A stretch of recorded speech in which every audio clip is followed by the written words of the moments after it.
5 days later, Li Yuan was gradually getting used to this grueling routine of heading home at midnight and leaving again before dawn.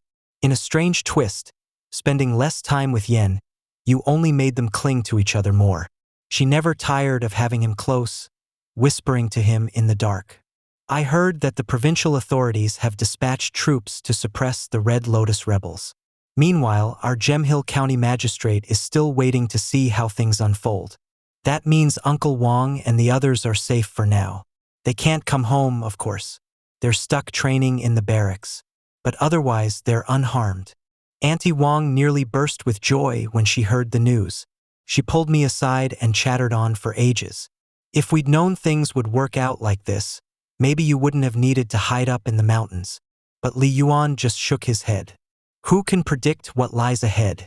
Whether the government forces can really suppress the Red Lotus rebels is uncertain. Whether our county's troops will have to go to battle is uncertain. And whether the magistrate will change his mind is also uncertain. On the battlefield, spears and arrows don't discriminate. Once you're there, your life is no longer your own. Hiding in the mountains early on might have been the wisest choice. Yen Yu sighed. You're right, but it's so tiring and risky for you to sneak back and forth every night. Li Yuan wrapped an arm around her. For you, it doesn't feel tiring at all. She froze for a moment, then gently tapped his chest with a small fist. You're such a tease, she said, her tone scolding but her eyes full of happiness. After that brief moment of joy came a hint of worry. How about this? Maybe you could come home injured. Tell everyone you were chased by a wild beast in the mountains and got lost, and barely made it out alive. Then you'd be stuck at home nursing your wounds, and you wouldn't have to go to the barracks. Li Yuan shook his head. It's too early to make that call. Then a sudden thought struck him. If I do find a perfect place deep in the mountains, would you join me there? To live in seclusion and wait out this storm. Yen Yu froze, her gaze drifting for a moment. Then, tracing idle circles on his chest with a fingertip, she gave a quiet sigh. I'm your wife. Wherever you go, I go. They talked late into the night, until Li Yuan realized he had to hurry back. He pulled on his clothes and slipped off into the darkness. Back in the mountains, he lit the small fire in his cave and leaned against the rocky wall, catching some extra rest. Since this part of the range was so remote, no one would notice the faint wisp of smoke rising into the night, unless they, too, ventured all the way into the second ridge. For the time being, Li Yuan halted his explorations. Given how far he could travel on foot, there was only so deep into the third ridge he could go, so he decided to pause. Maybe in a couple of days, I'll talk to Yen Yu, he mused to himself. I'll let her know I won't be coming back for a night or two. That way, I can go farther in to scout. Come midday, Li Yuan decided to change up his menu. Instead of fish, he hunted a wild hare and a pheasant. With practiced skill, he slit them open, removed the innards, plucked or skinned them, and washed everything clean by the creek. Then he set each one on a spit over the fire. Fat sizzled and dripped onto the flames, causing them to flare up and die down in quick bursts. Just then, he heard something rushing toward him from the distance, branches and shrubs rustling as something large barreled through. Li Yuan didn't look up. He already knew it was that tiger again. Over the last few days, it had been coming by each day. At first, they were both on edge. Gradually, though, they'd settled into an uneasy truce. Each stayed on their own side, and neither tried to provoke the other. A beast like a tiger, especially one living deep in the mountains, had highly refined instincts. Likely, it sensed something fearsome in Li Yuan that kept it from attacking. And each time it showed up, Li Yuan tossed it some food, which tasted better than whatever the tiger hunted on its own. So it kept returning. Sure enough, a few moments later, the white-browed tiger padded closer. Its silhouette emerged from the shadowy brush, tall grass parting around it. This time, it didn't crouch right away. Instead, it tried edging closer to Li Yuan. As soon as it took 2 steps forward, Li Yuan sprang to his feet, the sudden movement like oil exploding in a fire. With a loud stomp, he planted both feet. Snatching up his longbow, his face twisted in a fierce scowl, radiating a terrifying aura. His eyes narrowed, practically crackling with power. This wasn't some mystical killer intent. It was rooted in two things: strength and experience with taking lives. The more you killed, the more you came to view life and death as a matter of a single blade's edge, seeing bodies as little more than fresh meat. In this new world, Li Yuan hadn't killed much yet. But in his previous life, he'd been a butcher, slaughtering countless pigs on a daily basis. Sensing the sudden surge of danger, the tiger bristled and let out a low snarl, pawing the ground as though it might lunge.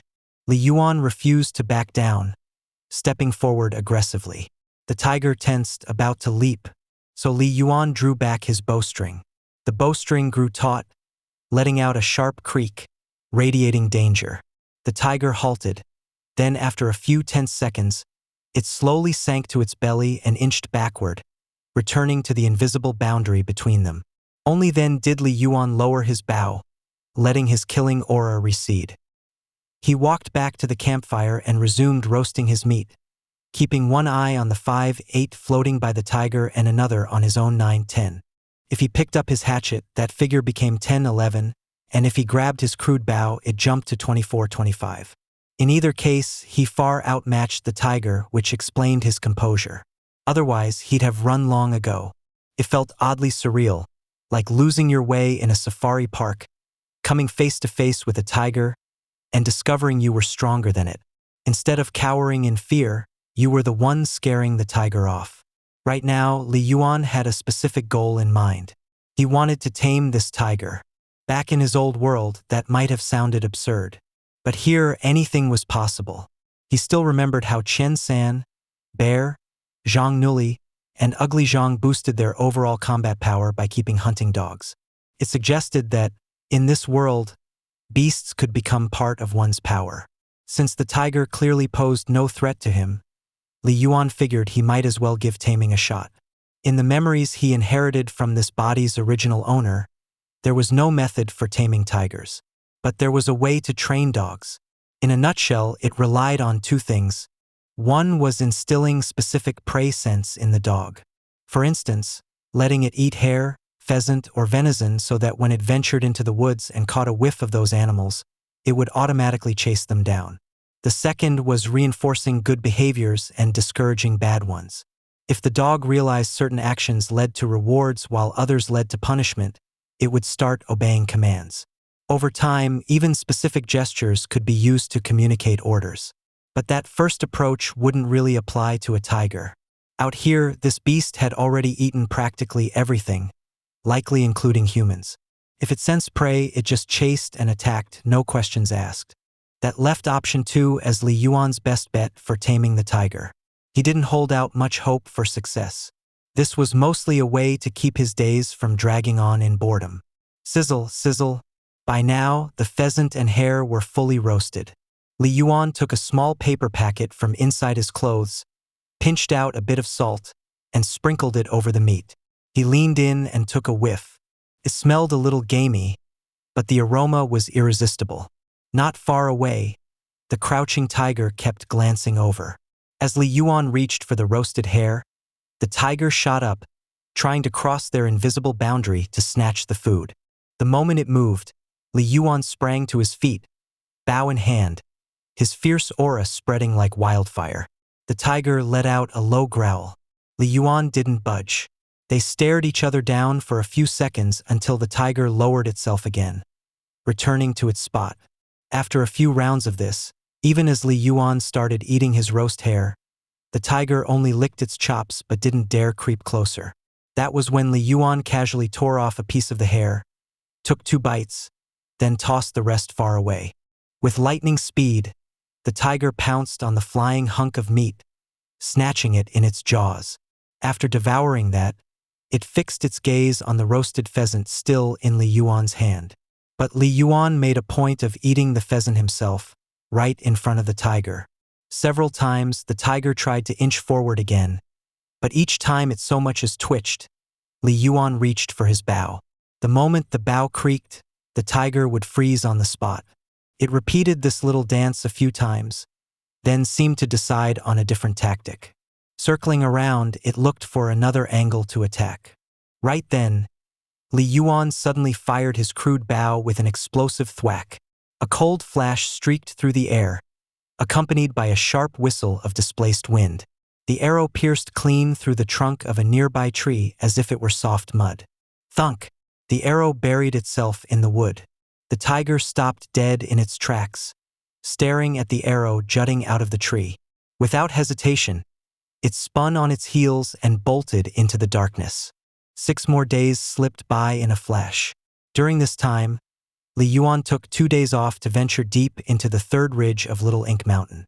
He extended his usual half-day exploration range to a day and a half. Though he moved slowly to avoid getting lost, he managed to map out a much broader area. Yet after this latest excursion, he couldn't help feeling a bit disillusioned. People always say you should go out and see the world. But once you actually do, you might realize there's not much point in traveling so far. Trudging back from the rugged depths of the wilderness, Li Yuan suddenly felt that living in seclusion wasn't all it was cracked up to be. A place with no lights, no electricity, no phones or internet, where every meal was uncertain and you were left using leaves for toilet paper. What sort of life was that? Were you just supposed to make babies all day? Sure, there was that romantic notion of brewing pine blossom wine and steeping spring water for tea, but you'd still need to buy yeast for the wine and tea leaves for the brew. Besides, you still have to eat. On top of that, the mountains teemed with wild beasts and poisonous insects. You wouldn't stand a chance if he left her alone. And it wasn't like he could haul her around on every trip, treating her like some sort of accessory. Li Yuan recalled the tale of the peach blossom spring, which mentioned the ancestors of the villagers fleeing the chaos of the Qin era, leading their families and neighbors into this hidden realm, never to return, effectively cutting themselves off from the outside world. That wasn't just a man and his wife. It was an entire community moving into the mountains, practically an entire county relocated. Of course, that might work if you satisfied 2 conditions. One was that you had enough sway and authority in the county for people to follow you. The second was that the majority of folks actually wanted to hide away from society. Li Yuan had neither. So with a deep sigh, he let go of the full-time hermit idea for now. Still, he decided to keep scouting Little Ink Mountain. Familiarizing himself with the terrain meant having an escape route if the Red Lotus rebels pushed into the county.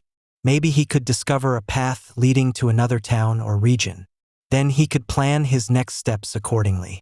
If that other place turned out to be peaceful, he and you could move there under the guise of refugees. That said, if Gemhill County stabilized, he fully intended to go back. He'd just rough himself up a bit, roll around in the dirt, starve for a few days, then show up claiming he'd been lost in the mountains, barely making it out alive. Afterward, he'd recuperate, save money, pull some strings, and eventually settle down near Silver Creek, where law and order were better. Then he could keep hunting, earning, and maybe pick up some new cultivation techniques. At the moment, Li Yuan was holding Yen Yu in his arms. After their moment of closeness, both lay there, weighed down by worry. He quietly shared his plans with her, step by step. Yen Yu didn't know what else to say. After a long pause, she spoke with a hint of sorrow. About that escape route you mentioned, I've got some news. She hesitated for a moment, then continued. It seems the government troops have already defeated the Red Lotus rebels. So soon. Li Yuan was taken aback. Where'd you hear that? The county soldiers broke camp. Both the original county troops and the newly conscripted men. Word of this big deployment has already spread through town. Auntie Wong was hoping her husband wouldn't have to fight, but it looks like he'll have to go after all. I tried to reassure her that since the troops are supposedly pressing their advantage, nothing bad should happen. But who knows? Whether they actually win or not is out of our hands. And if Uncle Wong dies, Auntie Wong is going to fall apart. Yen Yu's eyes still held traces of sadness from comforting Auntie Wong earlier that day. Li Yuan, if we've already won, why is the county magistrate still sending troops? It's precisely because they won, Li Yuan said. Getting credit or not is one thing, but if the magistrate is accused of failing to exterminate the rebels wholeheartedly, he could lose his office. And if someone suspects him of colluding with bandits, he could lose his head. You really think so? For such a silly reason. Yan Yu asked, wide-eyed. Li Yuan, who wasn't entirely sure how this world worked either, thought of the stories and history from his past life. In these remote places, who knows how things really go? Sometimes they need a few scapegoats to satisfy the anger of the common folk. Ah? Yan Yu's eyes went blank with confusion. Sounds like it's no different from the petty squabbles we women have here in the village, only with more scheming. Oh, there's a big difference. You don't kill each other when you argue. This, on the other hand, a lot of people could end up dead, Li Yuan said offhandedly. Oh, Yan Yu murmured, suddenly finding herself impressed by how much her husband seemed to know. She imagined the power struggles between officials and realized that lofty business could be dragged right down into the dirt. Oh, right. If the Red Lotus rebels are defeated, she ventured, are you going to come back soon then? Li Yuan shook his head. I'll wait and see. They talked for a bit longer. Li Yuan glanced outside. It was pitch black, though the moon had already passed its zenith. I'd better head out. Be careful on the way. Before dawn, Li Yuan made it back to his cave in the mountains. By midday, the tiger showed up again for a free meal. After all these days of training, it knew the rules. Even if Li Yuan was in the middle of eating, the tiger only lay on its belly, licking its chops but never crossing the invisible line. It waited for Li Yuan to toss it something. As soon as he did, the beast pounced, snatched its food, and dashed off a safe distance to eat. Today's meal was an entire roe deer. Li Yuan spent a good while roasting it until the skin turned a crispy golden brown, sending out a mouth-watering smell. Finally, he cut it up, half for himself and the other half he tossed over to the waiting tiger. The tiger lunged forward like always, snatching half of the roasted deer. But this time, instead of running off, it settled down just at the boundary, gnawing at its meal right there. Clearly, from its perspective, Li Yuan was no longer a threat who might steal its food or attack it. Li Yuan froze for a moment, feeling an unexpected sense of accomplishment. It might not seem like much, but at least he had reached one of his small goals. Man and tiger tore into their deer, keeping some distance between them, but there was hardly any trace of the old hostility. Partway through his meal, Li Yuan blinked in surprise. A new line of text had quietly appeared in his status screen. Name: Li Yuan. Stat points: 95. Realm: Rank 9 Flesh Refinement. Techniques: Return Willow Technique 100 out of 100. Skills: Expert Archery 0 of 80. Master Tracking 0 of 160. New: Basic Beast Timing 1 out of 10. Divine Ability: Eternal Youth. Equipment slots: Locked. He couldn't believe his eyes and double-checked. Sure enough, it was real. He had learned the basic beast taming skill. All that effort hadn't been for nothing after all. It was as if even the heavens recognized his hard work. He glanced at the 95 unspent stat points in his status screen. Perfect. Let's strike while the iron's hot and push this further. He tapped the plus sign next to basic beast taming 10 times in quick succession. Memories, day by day, poured into his mind. He saw himself embracing an innate fondness for animals, treating them like friends and observing their behaviors in countless attempts to communicate. He saw his past self struggling to teach them basic commands, to coax them into trusting him. In the end, all that persistence paid off. Now he could sense an animal's emotions through even the smallest movements, and in doing so, guide them to follow his lead. Basic Beast Taming, 1 out of 10. New: Intermediate Beast Taming, 1/20th. Checking himself again, Li Yuan noticed his overall combat power remained unchanged. This was more of a soft skill after all. Undeterred, he continued. Let's go for another round. He tapped the plus sign 20 more times. Intermediate Beast Taming, 1/20th. New: Advanced Beast Taming, 1/40th. Another wave of memories rushed in. He experienced long hours of extensive training, forging a new ability to read not only an animal's body language but also the nuances in its calls. It was almost like he could interpret bits of their language. On top of that, he could mimic some of those sounds himself, allowing for the most basic form of direct communication. When the influx of knowledge settled, Li Yuan took a deep breath, letting the new expertise sink in. It felt like something he'd practiced for years, as if it were natural or second nature. He turned to the tiger and let out a soft growl. "How's it taste?" The tiger snapped its head up, stared at him for a moment, then clamped its jaws tight around the roast deer and bolted. Li Yuan shouted, "Stop!" The tiger just ran faster. A twinge of disappointment hit him. "All right then," he muttered. "Let's just keep adding points to the skill." Li Yuan glanced at his advanced beast taming and saw he still had 65 unallocated stat points. Without hesitation, he kept adding stats points to the skill. He tapped the plus sign 40 more times. Advanced beast taming, 1/40th. New. Expert beast taming, 1 out of 80. Long hours of practice taught him that training alone wasn't enough. He needed real-world challenges. So, instead of sticking to ordinary animals, he set his sights on fierce, wild predators. He began to tame vicious carnivores. He knew starting from a young age would make them more obedient, but that wasn't the kind of beast taming he wanted. His goal was to subdue creatures that had roamed the jungle for years. Time after time, he ended up bloodied and near death, and still he failed. Wild, battle-hardened predators were notoriously difficult to tame. Yet he did gain something. A strange affinity had taken root in him. Even rabid dogs were hesitant to bite, tigers and leopards stopped seeing him as prey, and crocodiles lurking near the water's edge wouldn't drag him under. The memories felt so genuine, like he had personally lived through each of them. Now the storm was behind him, and the dust had settled. All that was left to reap the fruits born out of his tears and sweat.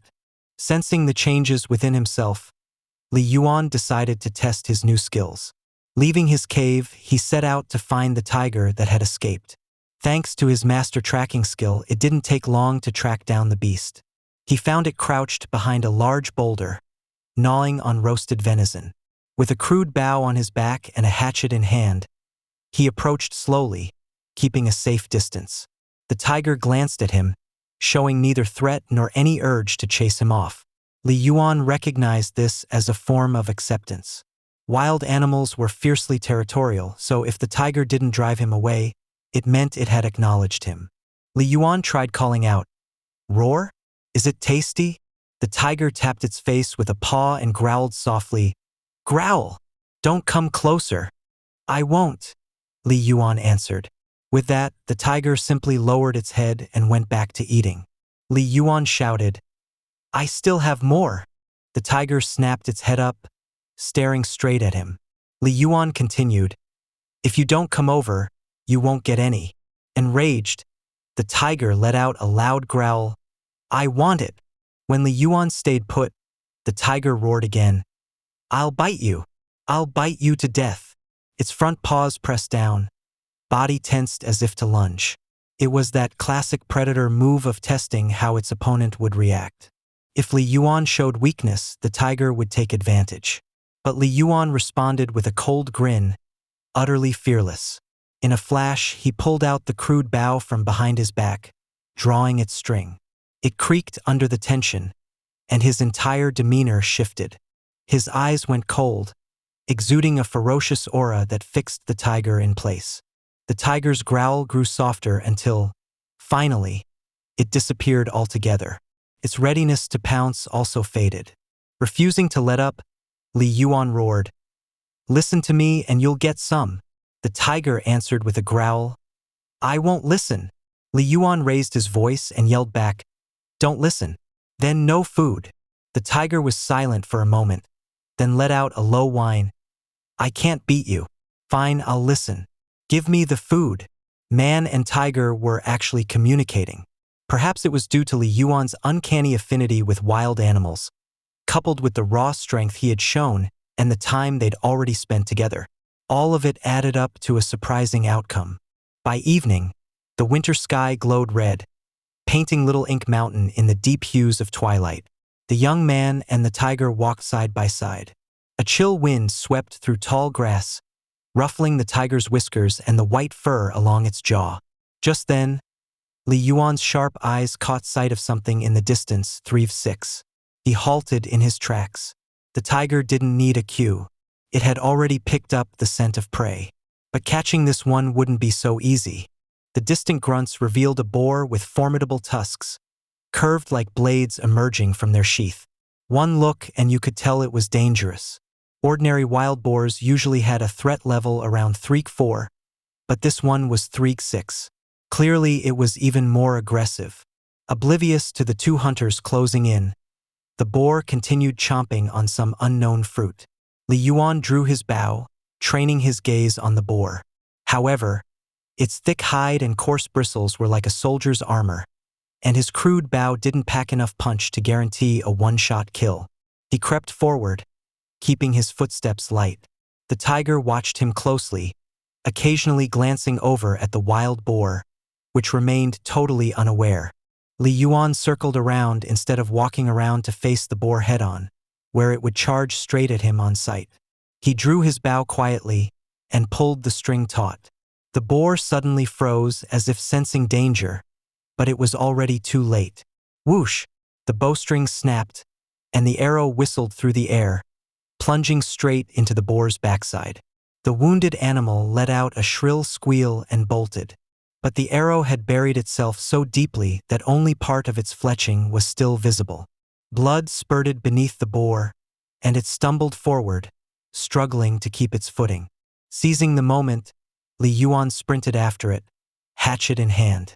When he drew close, he gave the ground a hard stomp and leapt high, swinging the blade in a swift, ruthless arc. The blow struck the boar's neck with a sound like tearing cloth, decapitating it on the spot. The head rolled aside, and the body collapsed in a heap, blood splattering Li Yuan from head to toe. He let out a hearty laugh. He was used to the sight of blood.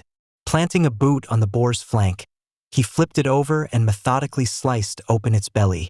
He hung the intestines from a branch, then yanked out the heart and tossed it to the tiger. The tiger caught it in its jaws and settled down to feast. After a few bites, the tiger paused to stare at the swaying intestines. "Why'd you hang those up?" Li Yuan replied. "They're full of excrement." "What's that?" Li Yuan cut off half the intestines, letting out a foul, yellowish sludge. "That's what it is." The tiger sniffed. "So we can't eat it?" Li Yuan found it hard to explain with just roars. "Better not." "Why?" "Hard to say." "Then think of a reason. Anyway, don't eat it." Satisfied for now, the tiger went back to devouring the heart. Meanwhile, Li Yuan hacked off a few choice cuts of meat. His purpose today was to display his strength to the tiger and get them more comfortable working together. Now that they'd hunted side by side and shared some spoils, things looked promising. Carrying his share of the meat, Li Yuan set off for home, thinking it was about time he got cleaned up. The tiger glanced at the boar's carcass and gave a soft growl. "Meat," Li Yuan replied. "I don't really want it. Yours if you like." Delighted, the tiger settled beside the boar and tore into its organs. Normally, it would have taken a lot of effort and a fair amount of risk for the tiger to bring down prey this big on its own. Now it feasted contentedly, occasionally glancing at Li Yuan as it ate. Suddenly, Li Yuan called out, "Calico!" The tiger growled in confusion. "What?" Li Yuan responded. "That's what I'm calling you." The tiger seemed to mull it over, then went back to its meal. Li Yuan tested the name again. "Calico. Roar." "What now?" Satisfied, Li Yuan nodded. To show off a bit in front of his new companion, Li Yuan dyed a deerskin cloak red with boar's blood. Though it looked intimidating, his inner clothes were only mildly stained. When darkness finally fell, he washed himself and his cloak in a mountain spring, then rushed to the campfire to warm up and roast some meat. He was waiting. Once the moon rose a bit higher, he'd head home. On the outside, Li Yuan appeared calm. But inside, he was brimming with excitement. He'd tamed a man-eating tiger. Still felt like a dream. All his memories involved hunting with dogs, but from now on, he could hunt with a tiger by his side. As tough as life was, at least it was getting interesting. Tomorrow, he planned to see if Calico would let him ride on its back. If so, his exploration range could grow dramatically. Late that night, Li Yuan returned home. After a moment of intimacy with Yen Yu, he lay back comfortably and said, Yen Yu, guess what? I tamed a man-eating tiger today. Yen Yu gently poked him and laughed.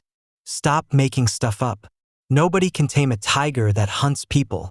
Recalling how his last display of martial prowess had left her skeptical, Li Yuan simply shrugged and grinned. Fine.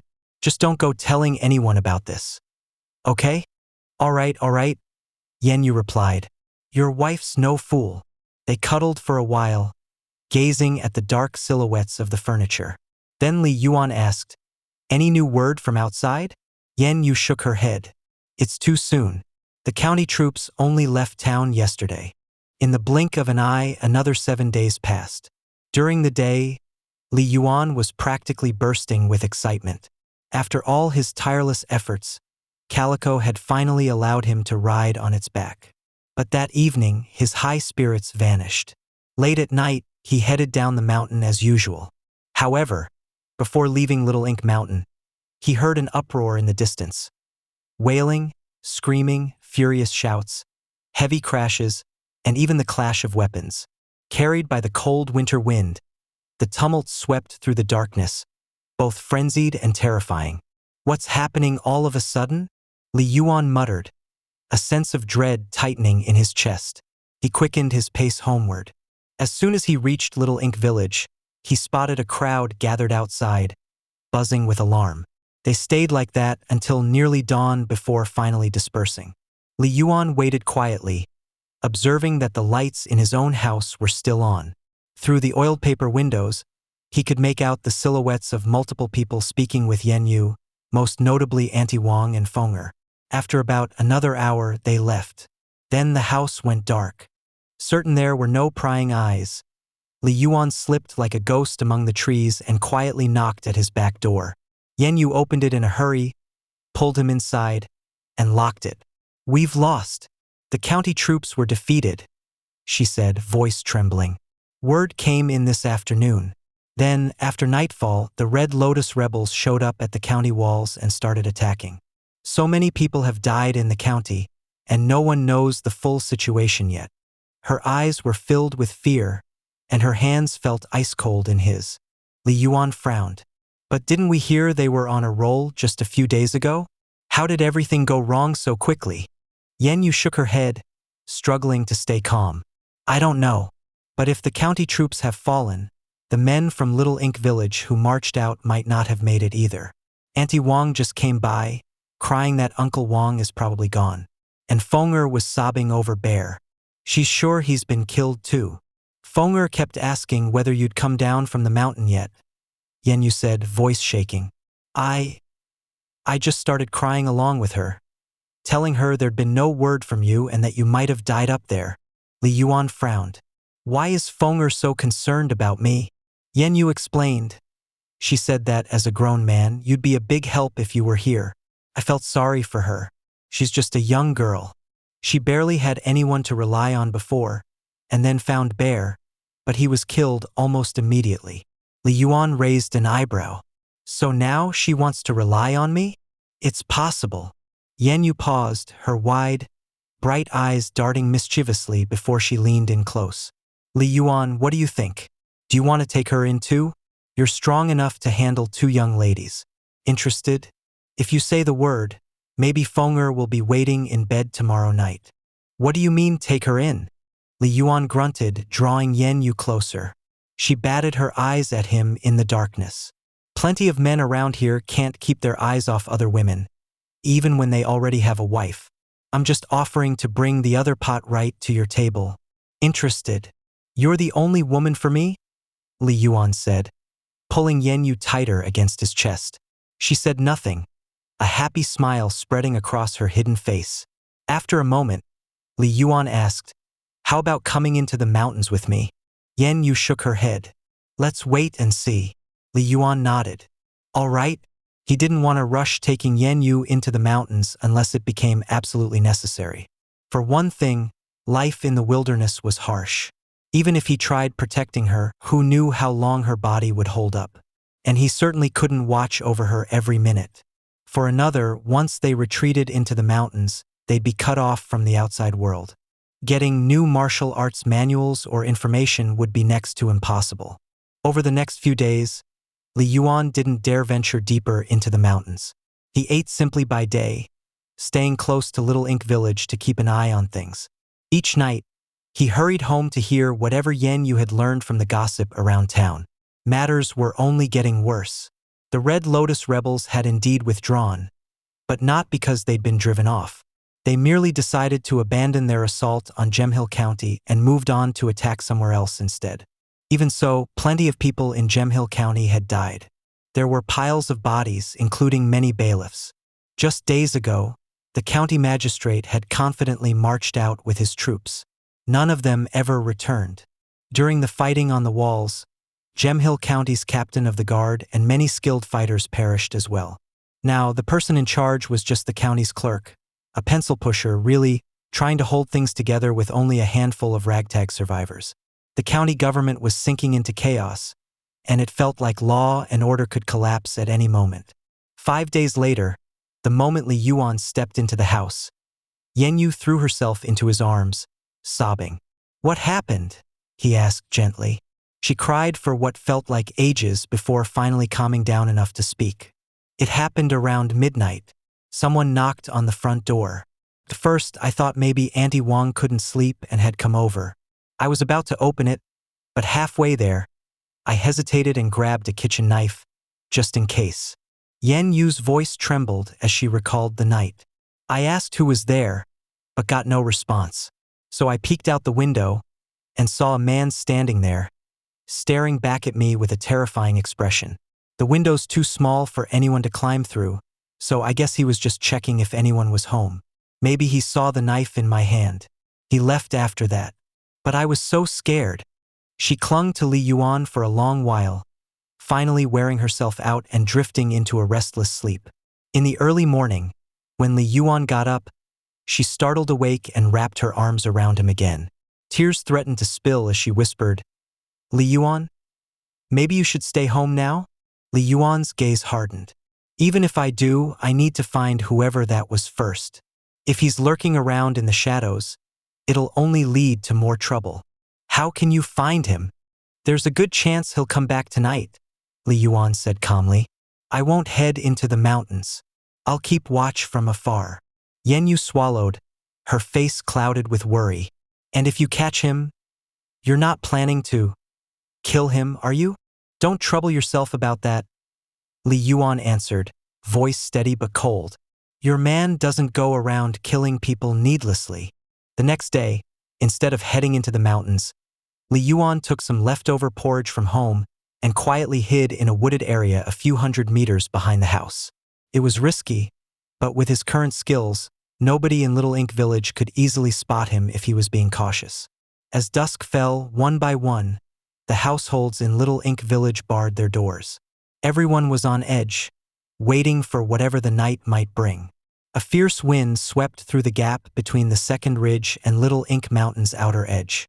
Moving like a phantom, a dark shape glided through the forest until it reached the pass that led toward Little Ink Village. Swiftly, it slunk into the village, weaving between clusters of trees. Sometimes it paused, sometimes it darted forward, and before long, it arrived in the woods a few hundred meters behind Li Yuan's home. Under the moon's cold glow, the shape revealed itself to be a sleek, powerful tiger. Its eyes gleamed as it surveyed the area, then padded silently into the shadows, straight toward the man standing there. Li Yuan reached out and patted Calico on the head. After so many days together, he had come to understand the beast's temperament. Every day it came seeking him, wanting to share a meal. No matter where Li Yuan was, the tiger would always track him by scent.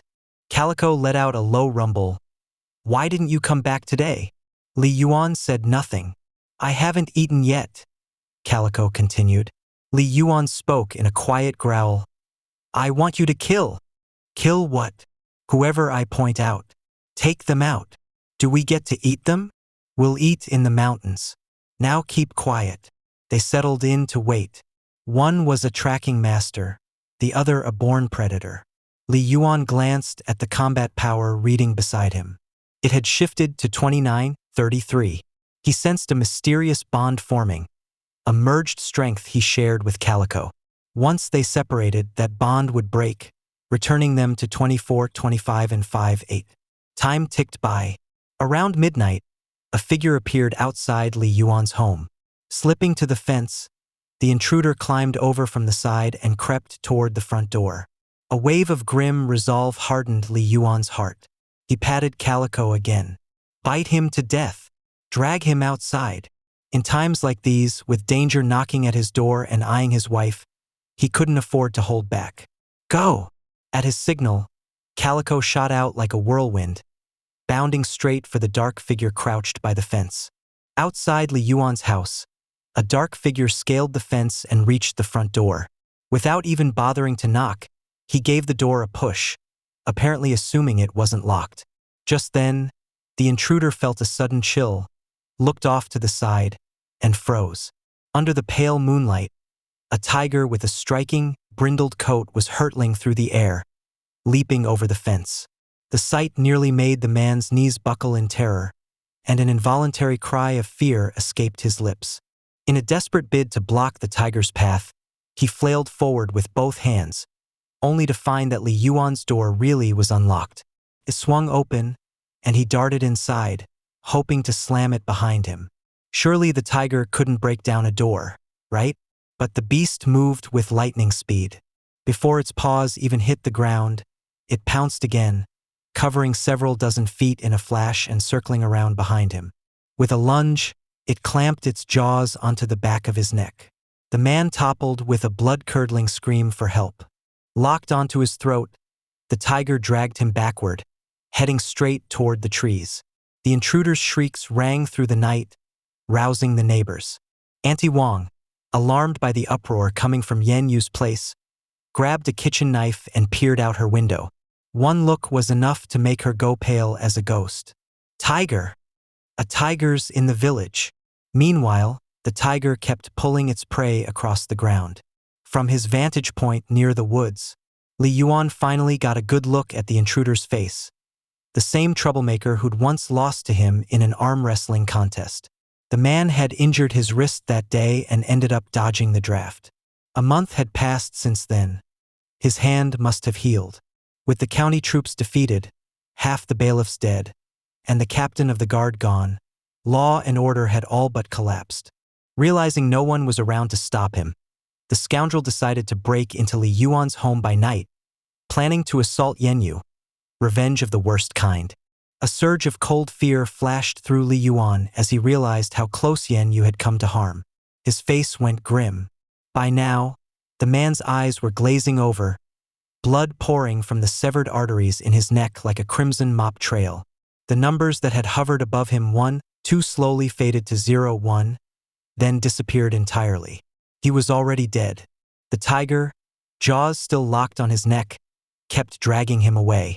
From house to house, doors remained shut, each family cowering in silence, too terrified to come outside. It was only natural that everyone stayed behind closed doors. After all, most of the able-bodied men had already been conscripted. How could the old, the weak, and the women possibly fend off a tiger? Little Ink Village felt oppressively silent that night, punctuated only by the unsettling sound of a tiger gnawing on its prey. Everyone was weighed down with dread, but no one dared open their door. If a child happened to cry, the family would quickly clamp a hand over the child's mouth, terrified of attracting that beast. By dawn, the village was still eerily quiet. It wasn't until almost noon that a few of the braver souls ventured out, armed only with pitchforks and sticks.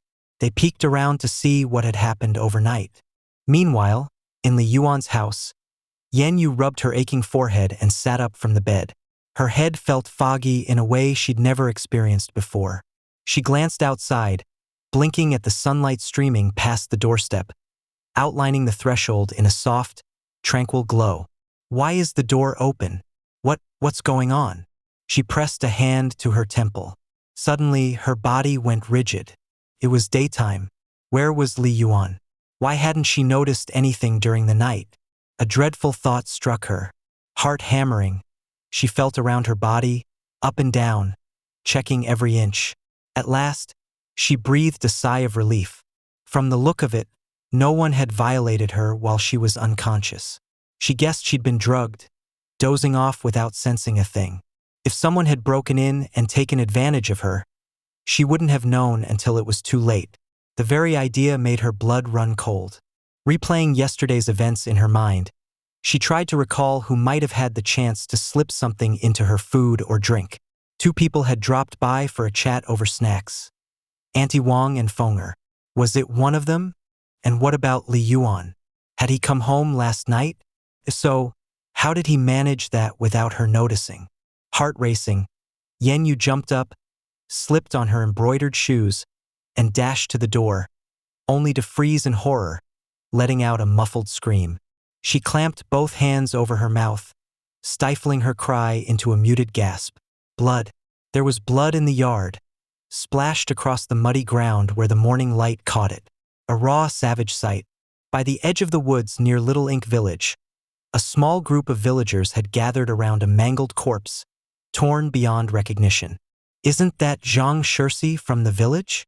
He was young, strong as an ox. Should have been conscripted too, but injured his hand and got out of it. Who would have thought? Someone sighed heavily. Gone just like that. What a horrible way to die. You think that tiger might still be lurking around? Someone asked, scanning their surroundings with jittery eyes. Then another villager chimed in. What was Zhang Shirsi doing out in the middle of the night anyway? I heard screaming earlier, sounded like it came from Auntie Wang's side of the village. A woman who lived nearby remarked. Auntie Wang's place? A man frowned. There's a widow living next door to her, right? I just remembered.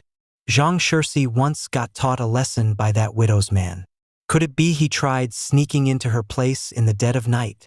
He paused, then added, These days, there's no one left to enforce the law, is there? At that, the onlookers fell silent, the air growing heavy with tension. Let's go check on Auntie Wang's house and that widow's place, someone finally suggested. Before long, a group of villagers arrived at Li Yuan's home. They peered through the courtyard fence and saw it was surprisingly clean. No trace of blood or drag marks. The door itself seemed closed. Spotting the crowd, Auntie Wang came out, calling anxiously over the fence. Yenyu? Yenyu, she called twice without an answer. Exchanging uneasy glances, the villagers decided to go in. The man leading them approached the door, raised his hand to knock, and the moment he touched it, the door swung open with a creak. A strange look passed among them. Why was the widow's house not locked? They stepped inside and glanced around, finally spotting Yenyu lying on her bed in a simple white and blue blouse. Even with so many people entering, she didn't stir. Yenyu! Yenyu! Auntie Wang shouldered her way through the others and rushed over. She checked for breathing and exhaled in relief. What's going on here? Must have fainted from fright because of the tiger, right? Fainted and ended up neatly tucked in bed? Doesn't add up, someone muttered. I think something else happened to her. Auntie Wang quickly ladled some cold water from the water jar, splashing it onto Yenyu's face while calling her name. After a few moments, Yenyu's lashes fluttered. She slowly opened her eyes and blinked at the crowd gathered by her bed. All of you, why are you here? My head hurts. She tried to focus, still dazed. Auntie Wang. Auntie Wang blurted. Yenyu, there was a tiger in the village last night. It dragged Zhang Shirsi away. Zhang Shirsi. Yenyu looked stunned. A man in the crowd spoke up. Zhang Shirsi ended up around your house last night. We heard the screams coming from somewhere near here. I don't know anything. My head is spinning. Yenyu rubbed her forehead, then suddenly asked, How did you all get in here? A woman answered, The door wasn't locked. We just pushed and it opened. What? That can't be. I always lock my door, Yenyu said, puzzled. The villagers huddled together, muttering, piecing events together bit by bit. They speculated that Zhang Shirsi must have drugged Yenyu, using some knockout drug, then snuck over in the middle of the night. But before he could do anything, a tiger showed up and dragged him off instead. Knockout drug. Yes, yesterday I drank some tea Fenger gave me and right after that I got dizzy. Yan Yu murmured. Suddenly, her demeanor changed.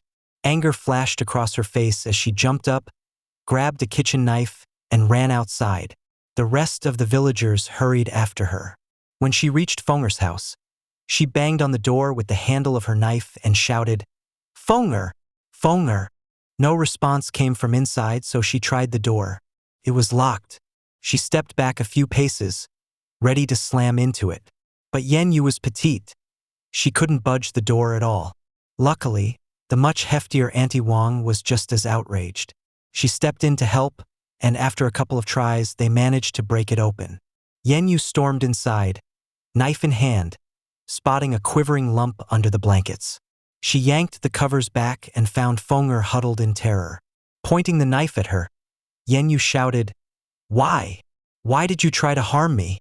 Fenger, shaking all over, stammered, I didn't. Why did you do it?"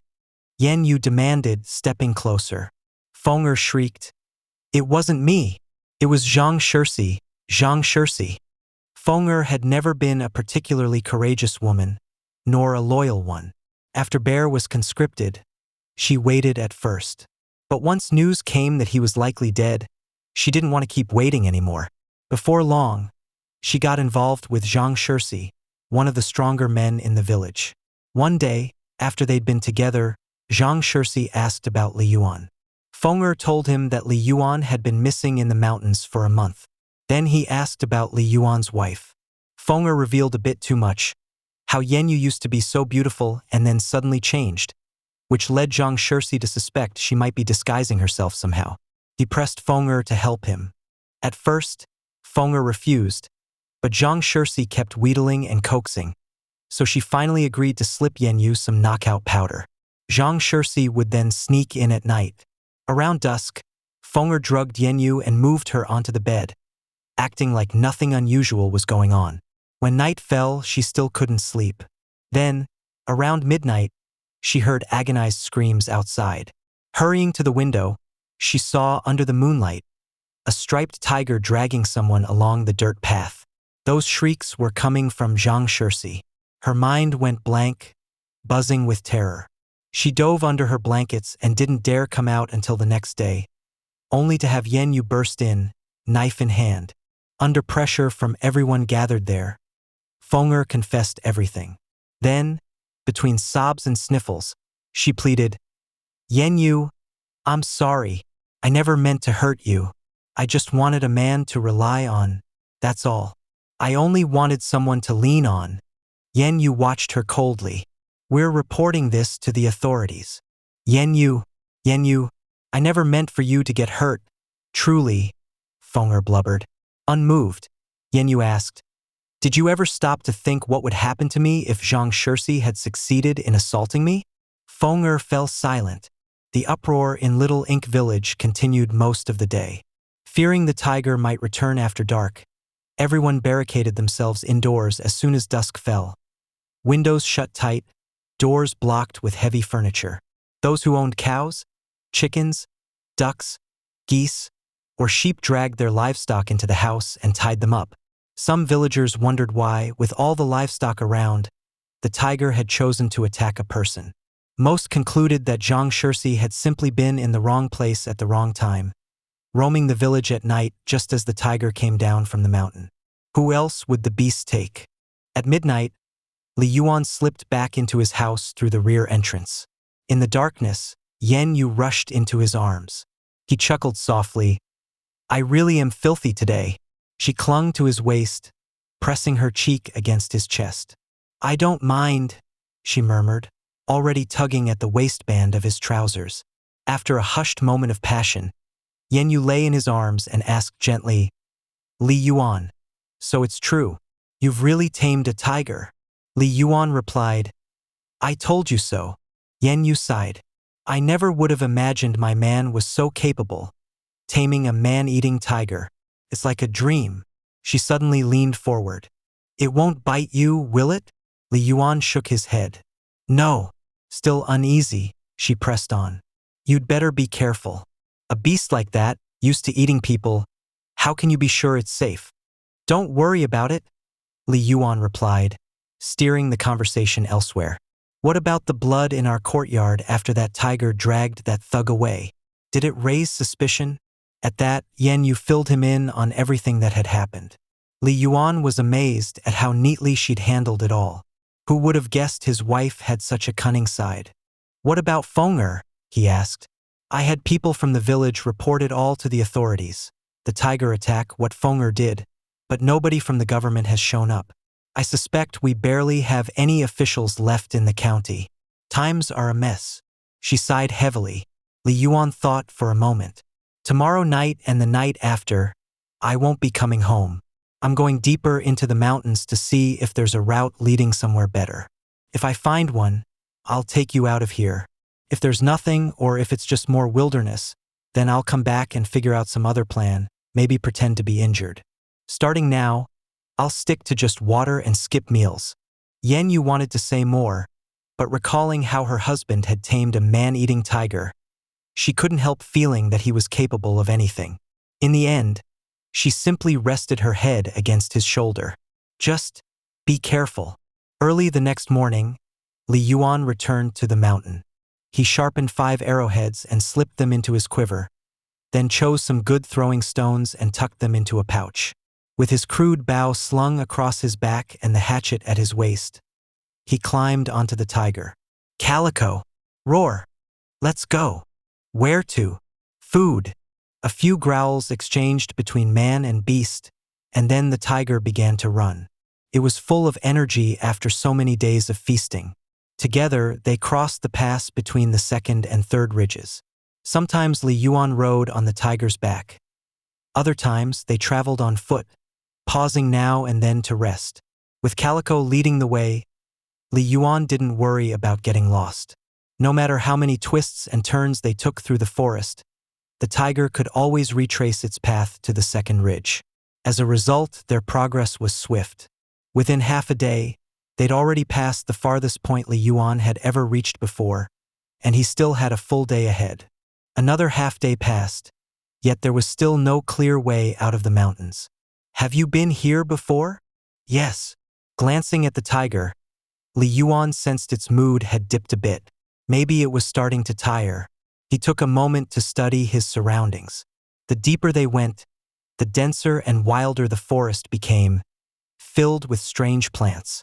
Coiling vines and aerial roots hung everywhere, like giant serpents draped from tree to tree. Towering trees loomed overhead, merging with the surrounding mountains to create a giant's realm that made Li Yuan feel all the more insignificant. Is there a human village here? No idea. No idea? Let's go back. Why? Let's go back. Man and tiger exchanged growls, and Li Yuan couldn't shake the feeling that something was off. Maybe Calico was uneasy in this strange place? Night fell and they made camp. From time to time, small creatures wandered by, threat levels ranging from 0-8, nothing to worry about. Li Yuan lit a campfire and briefly used the tiger's flank as a pillow. His mood was sour. By first light tomorrow, he would resume his search for a way out. If by midday he still found nothing, he'd have to turn back. The next day, just as the sky grew gray, Li Yuan woke and used a bit of roasted meat to rouse Calico. A light mist clung to the forest at dawn. When the tiger finished eating, it shook itself off and set out once more with Li Yuan on its back. Around mid-morning, the fog burned away. The winter sun shone brightly overhead. Then, after a while, the air grew strangely cold, carrying an unsettling chill. Suddenly, Calico came to an abrupt halt. Li Yuan urged the tiger forward several times, but it refused to budge. Fear gleamed in its eyes. Seeing Li Yuan persist, Calico abruptly veered off the main path and darted up a solitary cliff through the trees. You want to show me something? Yes. Li Yuan jumped down from the tiger and stepped to the cliff's edge to look out. I don't see any. His words caught in his throat. It was as if the world had stopped. Down in the distant ravine, a hidden mountain estate sprawled, radiating a sense of decay and mold, like a colossal corpse. That alone would have been unsettling enough, but scattered among the ruined grounds were small bridges over flowing water, completely out of place in these desolate mountains. The water rushed on from nowhere to nowhere, speckled with dark shapes drifting along its surface. Though Li Yuan couldn't see them clearly, just the sight made him deeply uneasy. More disturbing still, an enormous indicator hovered over the entire estate, but that indicator were hideous crimson. What in the world? Suddenly, a sharp, eerie squeak, like a door creaking open, carried across the distance. It was faint but piercing and horribly distinct. What was that? Li Yuan glanced at Calico, wondering if his ears were playing tricks on him. However, the tiger had clearly heard it too. It panicked, whirled around, and bolted at full speed. Startled and clueless about the source of that sound, Li Yuan threw caution to the wind and tore off after the tiger with all his might. Li Yuan's mouth was bone-dry, his heart thumping wildly in his chest. Though his blood surged and flushed his face, it did nothing to warm him. His hands and feet felt ice-cold, and his brain seemed frozen, leaving only fear behind.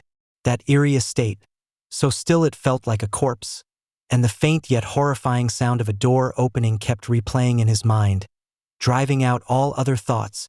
A strong sense of unease swelled within him, an uncanny chill that slid along his spine, like a dead hand dragging across his back. Ah!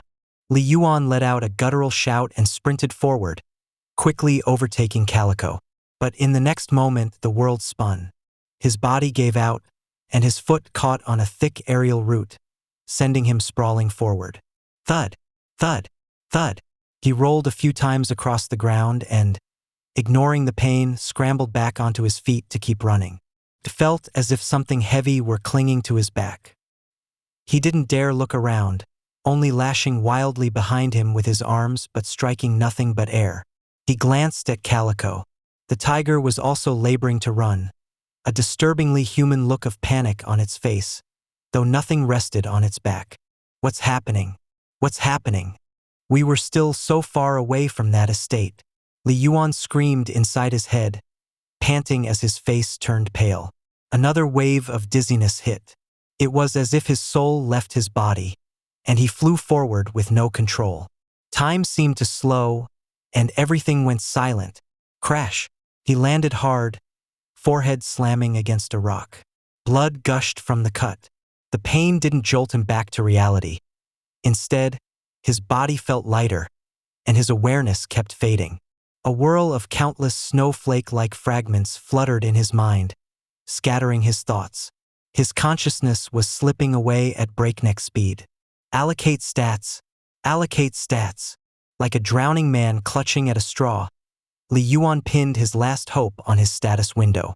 After painstakingly saving up for so long, he had 172 unallocated stats points. He quickly tapped the plus next to Master Tracking. Master Tracking, 0 160ths. Master Tracking, 16160. With that, new memories surged into his mind. He recalled countless real-life battles, sudden moments of insight, and guidance from masters. In these memories, he had taken tracking to its ultimate limit. This powerful influx of memories crashed into him, and Li Yuan, whose mind had been on the verge of collapse, regained a shred of consciousness once more. He pressed his fingers into the damp forest soil, clutching tight as he tried to push himself upright. Panting heavily, cold sweat pouring down his face, he turned his head in a stiff, mechanical way, eyes filled with fear as he scanned the surroundings. He saw nothing, not even Calico. But now he couldn't care less. After biting the tip of his tongue hard, he sprang forward in a mad dash. It had taken him less than a day and a half to get there, but crossing back through the mountain pass took over 2 days. Calico was nowhere to be seen, and Li Yuan staggered back to his usual cave, eyes bloodshot and face ghostly pale. Then, a strong wave of nausea overcame him. Ugh! He collapsed, vomiting violently, but after 3 or 4 days without food, all he spat up was bitter acid. Gotta go back. Return home. Li Yuan mumbled to himself, too terrified even to think about that eerie estate again. All he wanted was to get somewhere populated. His rational mind told him that now was the perfect time to return to Little Ink Village. He had no need to feign anything. His condition spoke for itself. Grabbing a dead branch for support, He stumbled forward toward Little Ink Village. Under the pale moonlight, exhaustion clawed at him until his vision went dark. He tripped, hitting the ground with a thud. He lay there for a long time before managing to stir. No, gotta get up. Get up. Slowly, he crawled onward. By the time he regained a shred of strength, dawn had broken, a blinding strip of gold on the horizon. Though sunlight warmed the land, he felt not the slightest heat. In Little Ink Village, a few families were cautiously opening their doors. The tiger attack had happened days ago, and people were beginning to let their guard down, eager to earn money and gather food in the early hours. Who is that?" a middle-aged woman asked upon seeing Li Yuan. She saw a man leaning on a makeshift crutch, filthy and blood-stained, eyes unfocused, face deathly pale, like someone on the brink of death. Moments later, more people came out and spotted the beggar trudging along the muddy road. Finally, an old man recognized him. "Li Yuan?" he exclaimed, peering closer. "It really is Li Yuan." Some hurried off to tell Yenyu, while others stood by in curiosity. "I heard Li Yuan disappeared over a month ago. Everyone thought he was dead. But he's alive. Look at him, just barely holding on. He used to be so capable. What on earth happened to him to end up like this?" Another person ran up to Li Yuan and shouted, "Li Yuan! Li Yuan! Do you recognize me?" But all Li Yuan could do was force himself upright. Everything before his eyes was hazy, as though he were peering through a veil of mist. No one dared to help him. Who knew what might have happened to him in the mountains? He could be carrying something dirty or poisonous. Everyone stood back, looking on but doing nothing. Just then, a peasant woman came rushing from the distance. She wore a blue blouse patterned with white flowers, small black trousers, and a pair of embroidered shoes. Perhaps she had left in a hurry, or maybe she'd waited all night for her husband to return and was distraught. Either way, she'd only smeared some gray ash on her face and hadn't bothered tucking away the ragged cloths she usually used to disguise herself. Ordinarily, Yenyu was slim and petite. But these past days, she'd been eating quite well. Her figure had filled out in all the right places, enough for any onlooker to realize she'd been disguising herself. It was no wonder that Zhang Shirsi had tried to drug her and sneak in at midnight. He must have known this young woman was quite the beauty. Yenyu felt the weight of everyone's stares, but she was far too panicked to care. Earlier, a neighbor had yelled from outside her door that her husband had come back from the mountains but was near death. She had waited anxiously all night with no sign of Li Yuan and was already beside herself with worry. Hearing this new shout nearly made her break down in tears as she dashed outside. Now, here he was before her, haggard, filthy, and on the brink of collapse. Yenyu burst into wailing sobs. He was supposed to come back injured, not half dead. Then again, looking at him, this obviously wasn't any self-inflicted act. Something truly terrible must have happened out there. Tears streamed down Yenyu's face, washing away the gray ash and revealing the pale skin beneath. She tried to lift Li Yuan, but he was far too heavy for her alone. Desperate, she turned pleading eyes on the onlookers, but still no one stepped forward. That was until Auntie Wang finally hurried over from a distance. Taking in the scene at a glance, she rushed to Li Yuan's side. Without a word, she and Yenyu each propped him up from one side and led him home. Li Yuan felt like he was on the brink of death, his mind foggy, his forehead burning hot as he coughed uncontrollably. Auntie Wang helped boil some water, and Yenyu wiped him down, changed him into clean clothes, and settled him on the bed. With no doctor in Little Ink Village, she handed Auntie Wang a large copper coin to hire one from the nearby township. It was a long wait before the doctor finally showed up, and even then, he stood there looking impatient, like he wanted to leave the moment he arrived. Sensing his attitude, Auntie Wang pulled Yenyu aside to explain that the doctor hadn't wanted to come all this way. She had only persuaded him by offering 2 large coins as a house call fee. Realizing the situation, Yenyu promptly produced yet another coin to give to the doctor. Auntie Wang looked on, feeling the sting in her chest. 3 large coins was more than enough to feed them for half a month. This fee was outrageous. At last, with the money in hand, The doctor sat down to examine Li Yuan. He said, "It's not a specific disease. He's just severely malnourished and exhausted. Judging by his condition, he's also badly shaken by something. As a hunter, he probably tangled with a tiger or a bear in the mountains. That sort of shock could easily bring him to this state." Yen Yu froze. A tiger or a bear? Her husband had tamed a tiger before. How could he be frightened of one now? Yet she couldn't help wondering what on earth he'd seen that terrified him this much. Memories of Li Yuan's plan to head into the distant mountains flickered through her mind, sparking a chill in her heart. Folktales about ghosts and spirits were all too common in villages like theirs. Pushing aside her unease, she asked, "Doctor, what should I do for him now?" "Have him drink porridge for nourishment.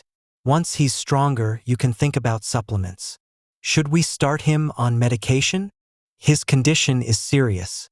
Ordinary medicine won't do. You'll need better quality remedies," the doctor replied.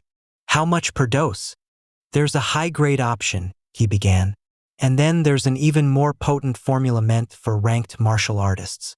It's pricier, but more effective." "How expensive is it?" He gave her a dismissive look, as if doubting she could afford it. But recalling these were hunters who might have some savings, he continued, "For the higher-grade medicine, it's 12 large coins per dose. It'll work faster. You can start with a few doses and see." Auntie Wang muttered, 12 large coins? That's more than a tael of silver.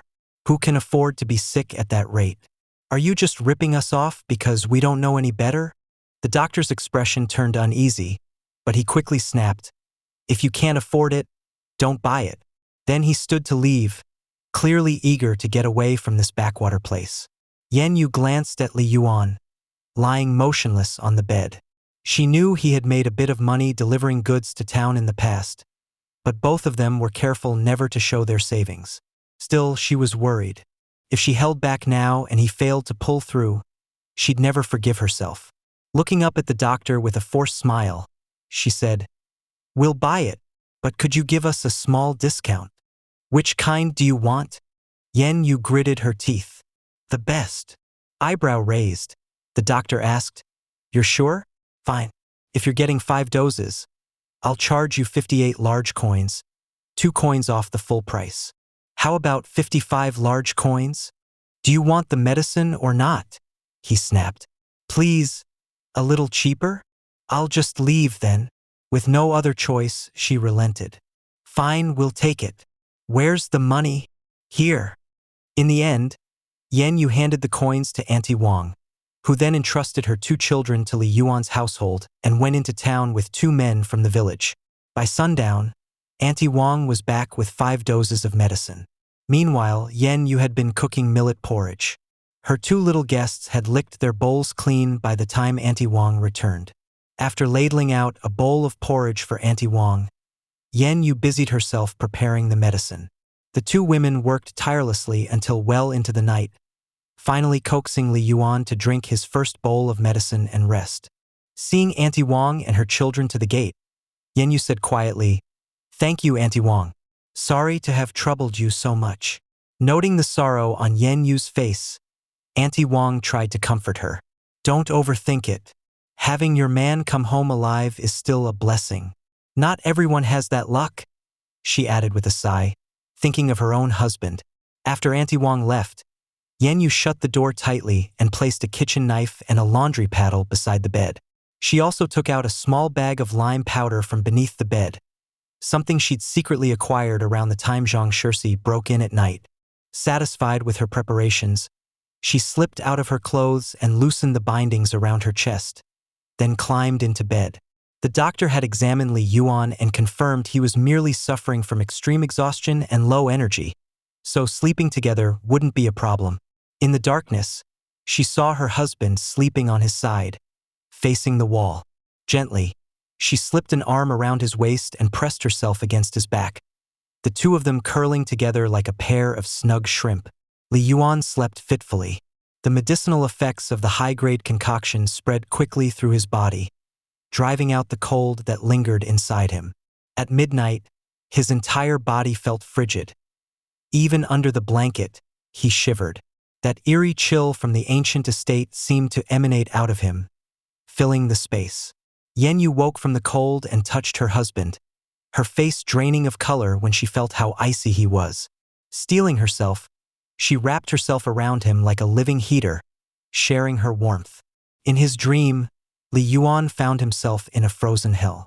Suddenly, a small sun appeared in that icy domain, and he clung to it for dear life, hugging it tight to absorb what little heat it offered. By morning, Li Yuan was drenched in sweat but felt reborn. Busy as ever, Yenyu brewed a pot of porridge, her steps echoing across the mud floor as she bustled about. The rustic little house filled with the aroma of cooking and the simple rhythms of daily life, grounds for a fleeting sense of normalcy that pulled his mind back from the brink. Still, Li Yuan felt a heavy weight inside. Memories of that corpse-like estate deep in the mountains and the sinister sound of the door opening haunted him. It reminded him just how terrifying this world truly was, far beyond anything he had once imagined. Had it not been for the memories force-fed into his mind through his system, he likely would have died on the road back. Yenyu? Li Yuan struggled out a breath. "How are you feeling?" she asked. "Much better," he replied, then paused, lowering his voice. "We can't go back into the mountains." Yenyu fell silent before quietly agreeing. "Then don't go. Just focus on getting your strength back." Li Yuan nodded and glanced at the status screen in his peripheral vision. Without a bow in hand, his combat power had dropped from 9-10 to 4-5. It made sense that his injuries had impacted his strength. Besides, he'd lost his bow, arrows, and hatchet on the way back. It wasn't a big deal. He would recover first. At least he'd glimpsed a fraction of this world's hidden horrors. Clenching his fists, he resolved that if such terrors lurked in the wilderness, there was only one way forward. That was to make money, then move somewhere with stronger security, somewhere truly safe. That night, under the night sky and howling wind, Li Yuan's condition had already improved from 4-5 to 5-6. It was clear there was no lasting damage. His swift recovery was proof of that. Around midnight, after a calm and simple moment of intimacy with Yenyu, the couple drifted off to sleep. Suddenly, Li Yuan's eyes snapped open. Despite his injuries, he was still a ranked martial artist, his five senses keener than those of ordinary folk. He distinctly heard soft footsteps outside their house, right under the window. The footsteps halted near the paper window, and in the faint moonlight, he saw the silhouette of a face pressed against it, as though peering through a gap. After a moment's pause, a finger poked a small hole through the oil paper with a quiet pop. Immediately, a thin tube slid inside, releasing whiffs of dizzying smoke. Li Yuan's face grew cold. Holding his breath, he pulled the blanket up to cover Yenyu. She stirred, only to have him clamp a hand gently over her mouth. Moments later, there was a soft click at the door. The bar had been lifted, and a dark figure slipped in. By the dim light of the moon, Li Yuan noticed a glimmering kitchen knife in the intruder's hand. Above his head hovered a 1-2. Without hesitation, the figure crept toward a shut chest in the corner of the room, prying it open in search of valuables. But just as he reached inside, he seemed to sense something was wrong. Before he could turn around, he felt a hand clamp onto his head. In the darkness, Li Yuan's 5 fingers tightened like a vice. With a sudden heave, he slammed the man downward. Bang! The intruder crumpled onto the floor, his head hitting the packed dirt with a thud, leaving him dazed and terrified. Fear giving way to desperate violence, the thief swung the kitchen knife wildly behind him. But before he could fully strike, Li Yuan's grip dug into the crook of the thief's elbow, dislocating the arm with a sharp snap. The blade went flying, and the intruder let out a shrill cry of pain. Before the shadowy figure could scream in agony, Li Yuan delivered another swift kick to his neck, sending him flying. He soared several meters through the air before crashing to the ground, unconscious.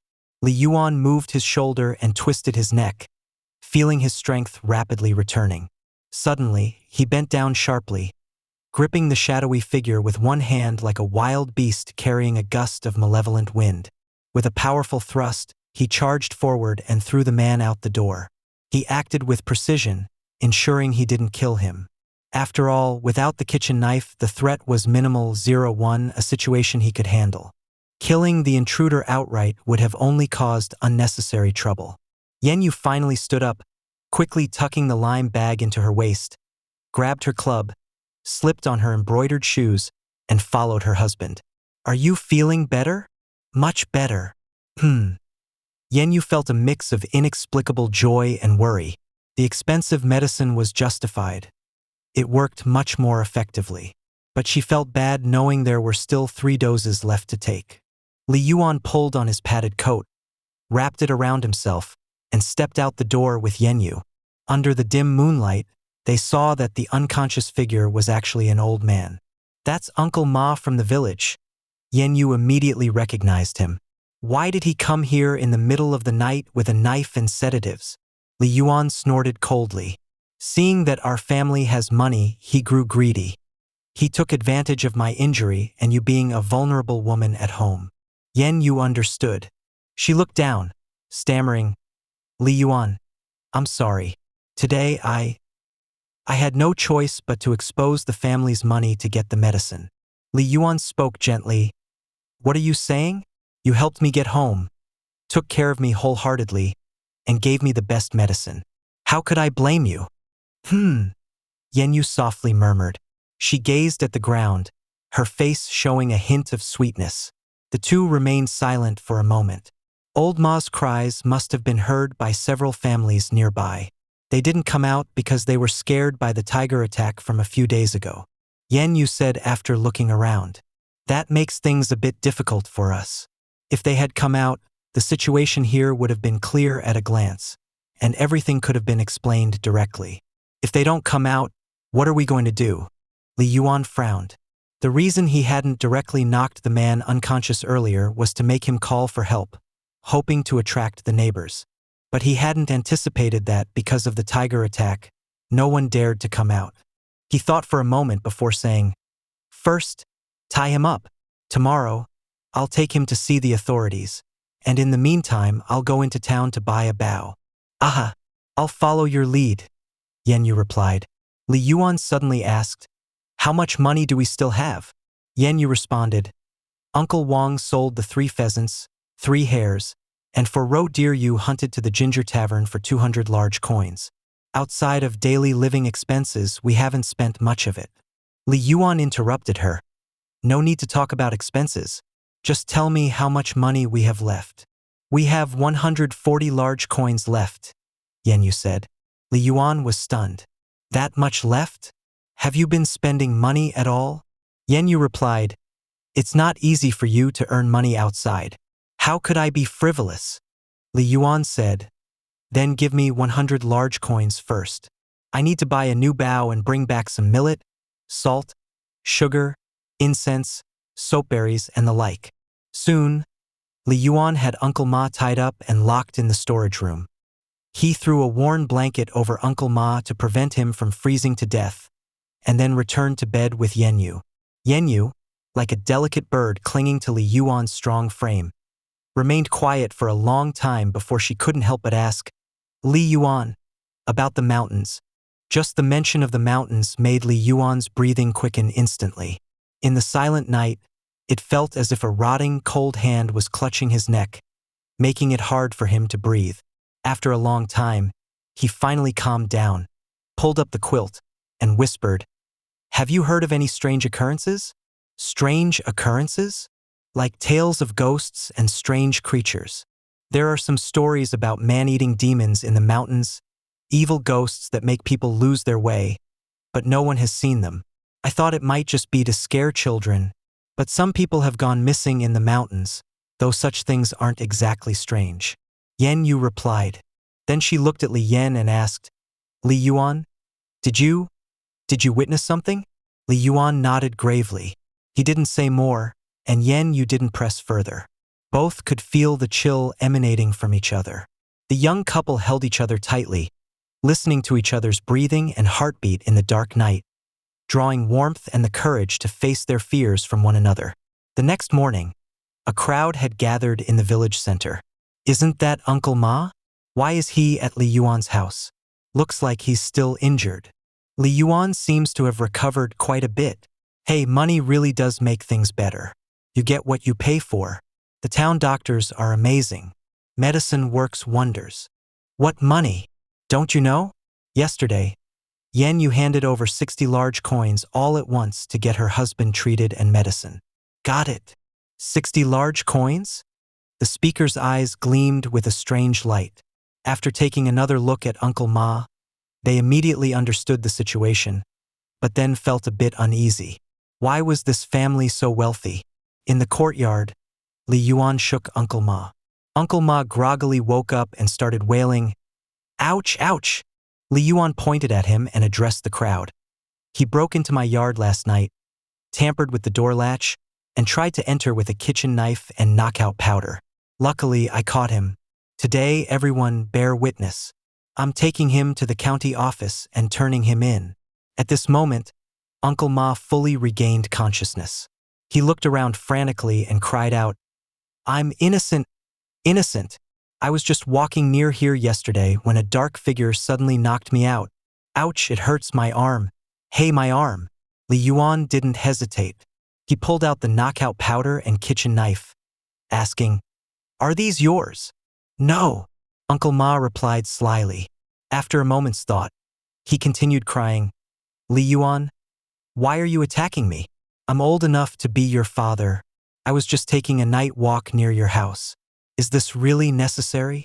Someone from the crowd said, "Uncle Ma, admit it. You've been caught. What more is there to say?" Uncle Ma stubbornly insisted, "I didn't do anything." Inside the house, Yen Yu became furious and shouted, "You came into our home last night. There's a hole in our window that you made. Everyone, come take a look. He tried to blow the knockout powder through here last night." Many followed Yen Yu inside, and after inspecting the area, they understood the situation. But Uncle Ma remained obstinate, insisting, "I didn't do it. I didn't make that hole." Yen Yu crossed her arms, glaring with watery eyes, and scolded, "Not you? Let's compare fingerprints." Uncle Ma refused. Yen Yu pressed on, "Besides, if it wasn't you, why did we catch you? Is that kitchen knife yours? Your neighbors would know, right?" As she spoke, Yen Yu looked around the crowd but couldn't spot Uncle Ma's neighbors. She then called Auntie Wang, asking her to take 2 people with the knife to find Uncle Ma's neighbors for identification. Sure enough, before long, Uncle Ma's neighbors, still confused, came forward to identify him and then ran over with Auntie Wang to testify. Yen Yu glanced around, clearly noting that Uncle Ma didn't have good relations with the neighbors. Uncle Ma immediately lost his confidence. Li Yuan didn't waste any time. He picked him up and said, "Come, let's go see the authorities." "I'm not going." Uncle Ma continued to resist. Li Yuan reached out and, like an eagle grabbing a chick, clamped his hand around Uncle Ma's neck and lifted him up, his voice cold, "Think it over." Uncle Ma whimpered and kicked his legs in the air, finally nodding and rasping, "All right, all right." Li Yuan threw him to the ground and then clasped his fists towards the surrounding crowd, saying, "Everyone has seen it. This man has committed grievous wrongdoing and should be handed over to the authorities. If anyone is willing to accompany me to town to provide testimony, I'll offer a 10 small copper coin fee for your trouble." Immediately, voices erupted from the crowd. "I'll go. I'll help you testify. I'll go too." In no time, Li Yuan had gathered a group of people. Yen Yu took out some long and used writing materials from a drawer, quickly drafted a formal complaint, and handed it to Li Yuan. Then, Li Yuan escorted Uncle Ma, accompanied by more than a dozen villagers, and headed towards the county office. With a group of villagers in tow, Li Yuan brought Uncle Ma from Little Ink Village straight to the county. He remembered that there was a blacksmith shop along this road, which sold not only farming tools but also ordinary knives and swords.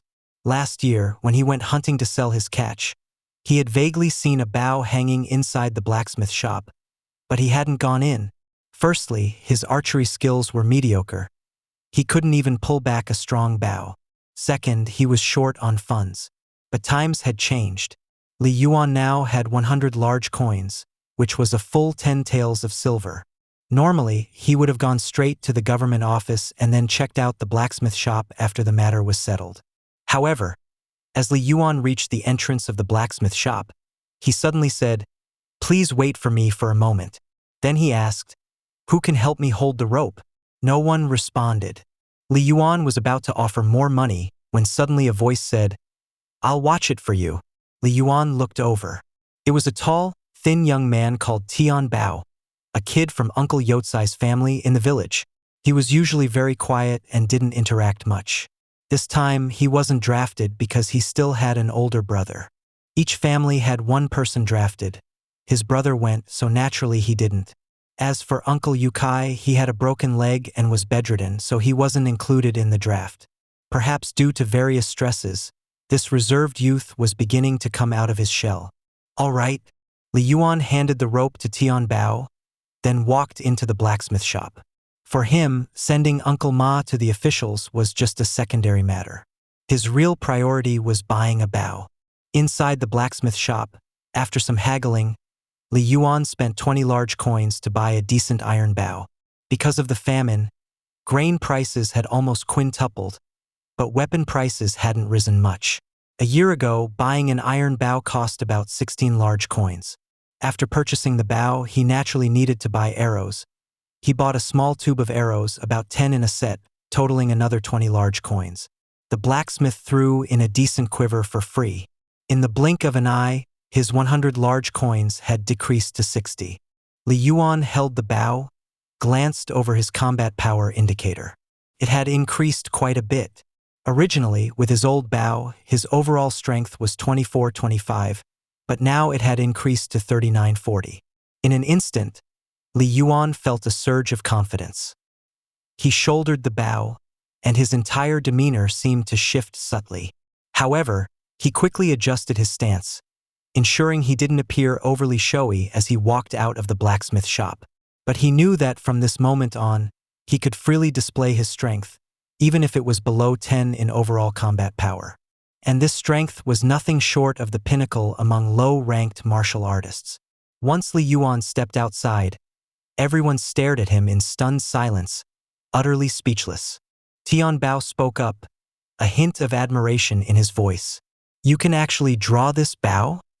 Without a second thought, Li Yuan flipped his left hand, swiftly taking down the large bow. With his right hand, he grabbed an arrow, knocked it, and drew back the string in one smooth motion. In an instant, a dangerous aura radiated from his entire body. The villagers accompanying them could only gape in amazement. Just a few days ago, Li Yuan was barely holding on, and today he was so formidable? Some of the onlookers had been harboring ill intentions, but seeing this, their thoughts scattered away. Even Uncle Ma looked on with a sympathetic expression. He was also utterly bewildered. "Damn it, if I had known you'd recover so quickly and become so strong, I would have never tried to break into your house in the middle of the night." After drawing the bow, Li Yuan calmly put it away. The act of lowering the bow without shooting actually required considerable strength. "Li Yuan, I was wrong." Uncle Ma no longer acted tough. He was ready to apologize. "We're all neighbors here, and I'm getting old. Maybe we should just forget about it."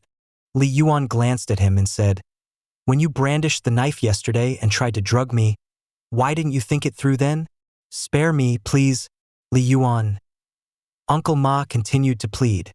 Li Yuan's voice turned cold. "Yesterday you drew a knife. If I'd still been recovering and crippled, what would have happened? If it hadn't been me, but my wife, what would you have done?" Uncle Ma fell silent. Li Yuan took the rope from Tian Bao's hands and led Uncle Ma towards the county office. Li Yuan walked down the streets of the township, his eyes scanning the surroundings. This county town was much livelier than Little Ink Village. Along both sides of the street, vendors were setting up their stalls, selling all sorts of goods.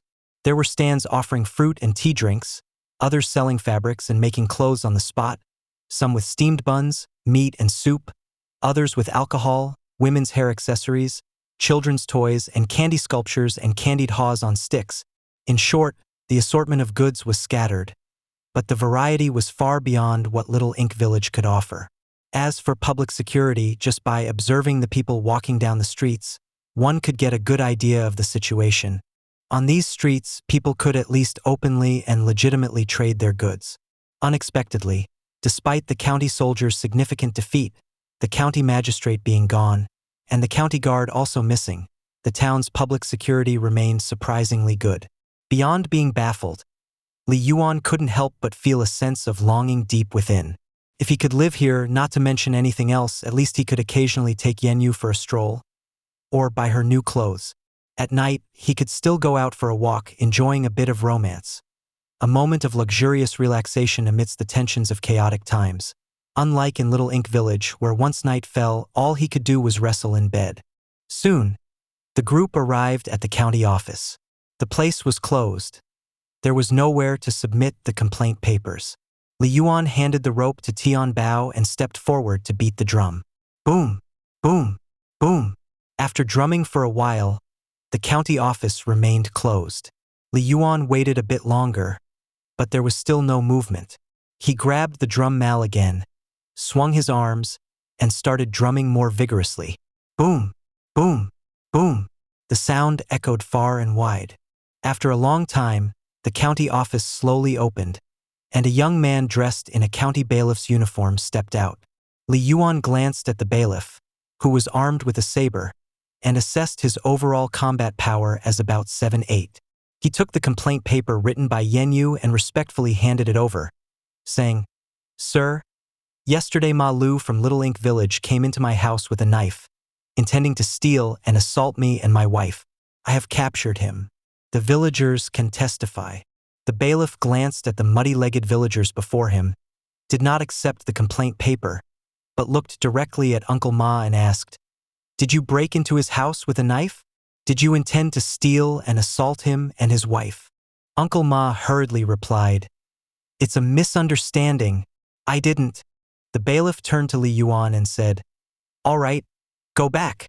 Li Yuan was taken aback and said, "We have both the person and the evidence.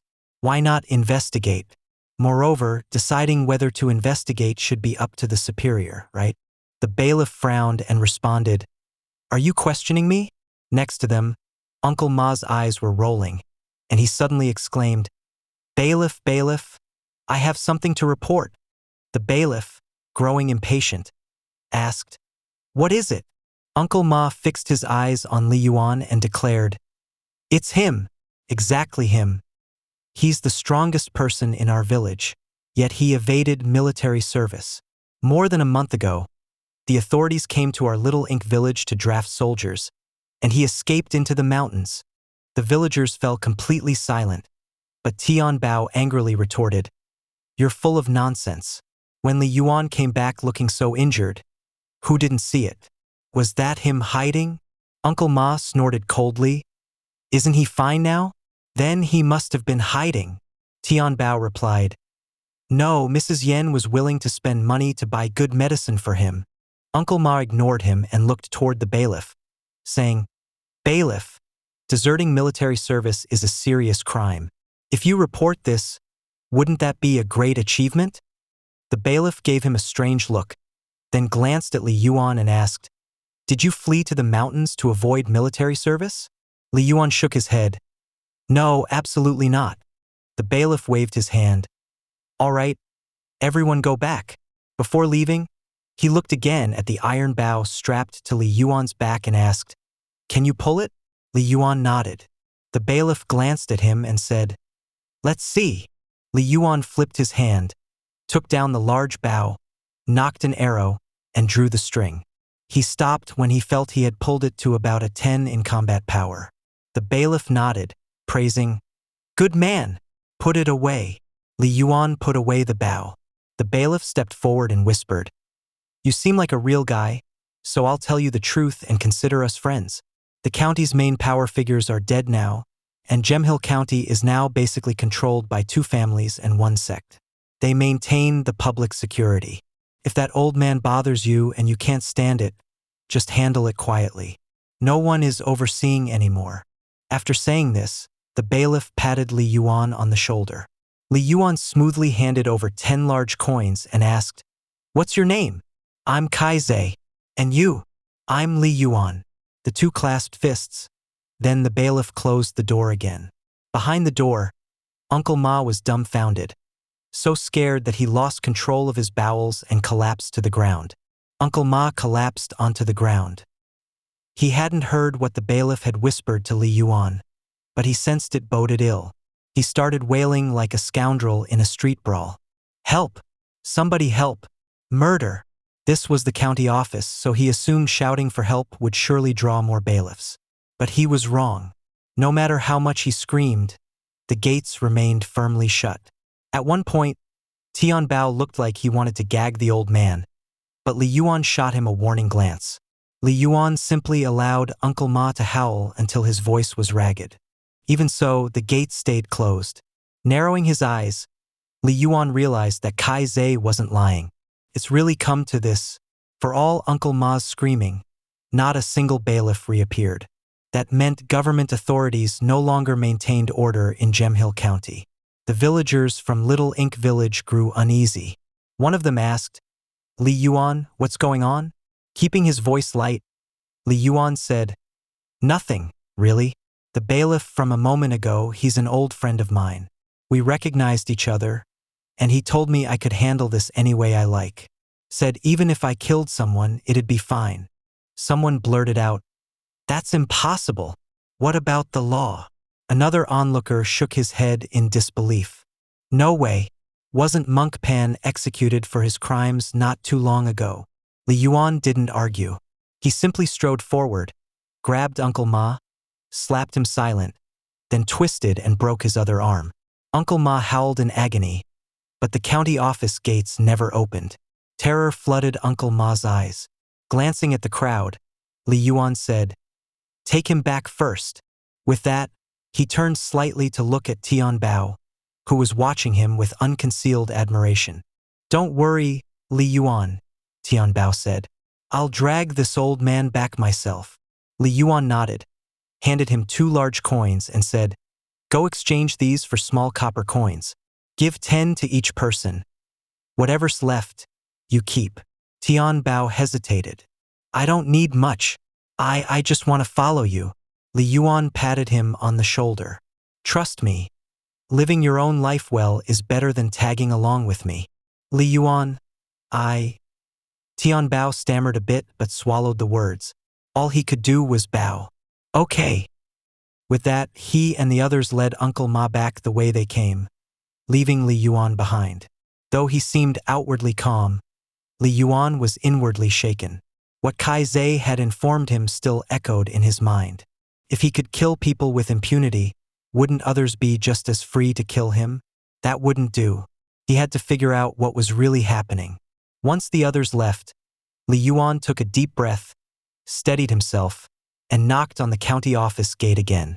When no one answered, he paced in hesitation, then grabbed the drum mallet and banged on the drum once more. Eventually, the gate opened, once again revealing the same bailiff, Kaizei.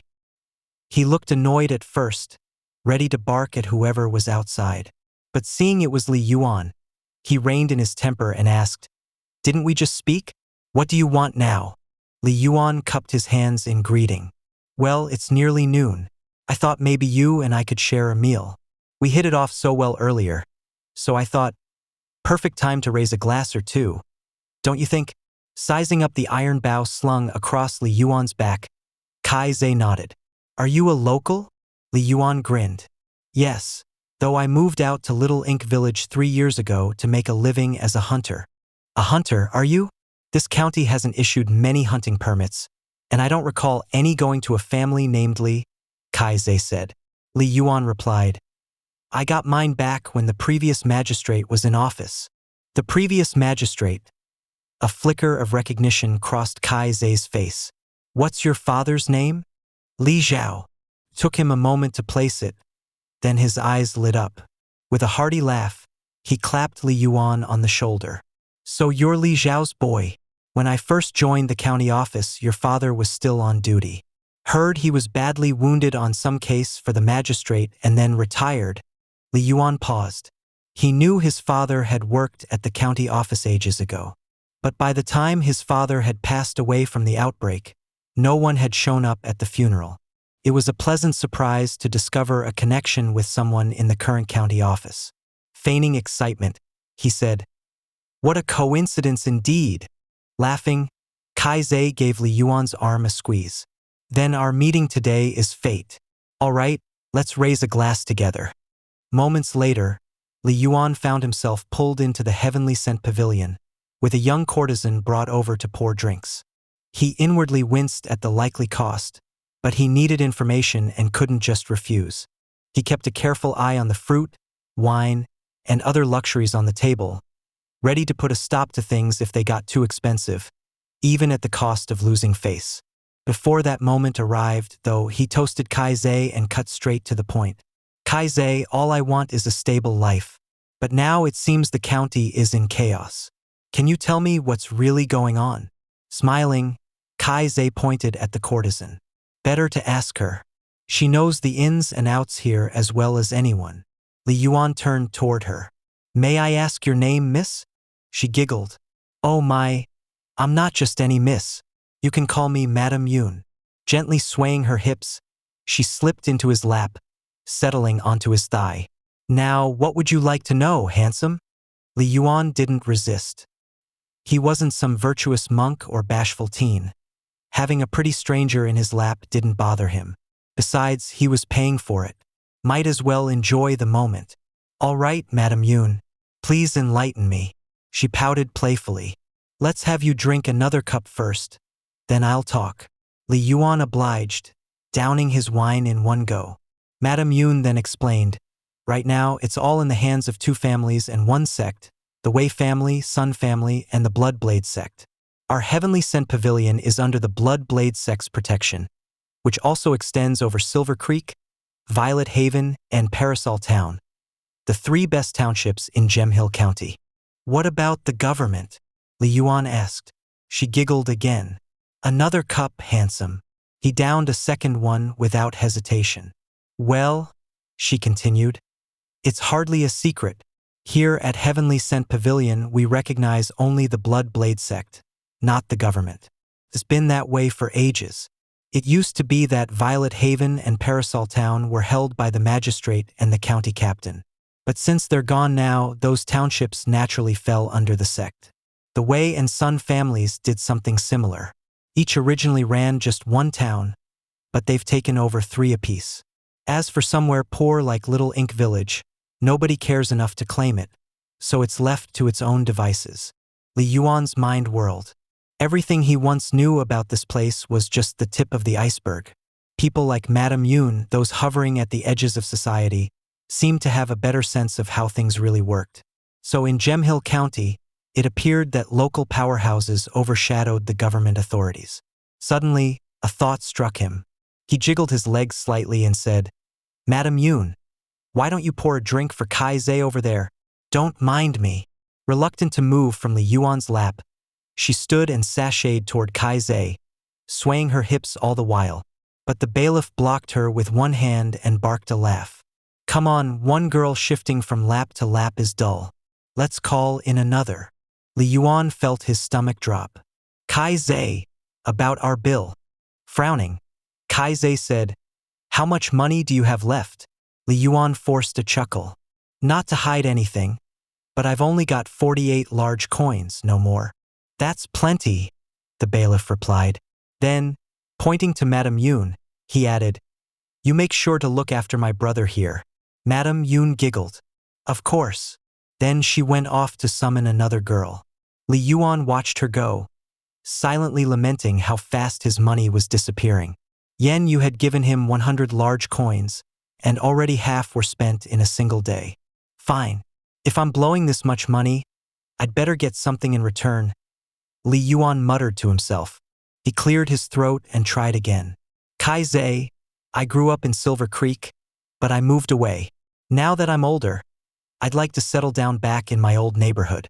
Do you think there's room for me to come home? Between brothers, let me give you a number."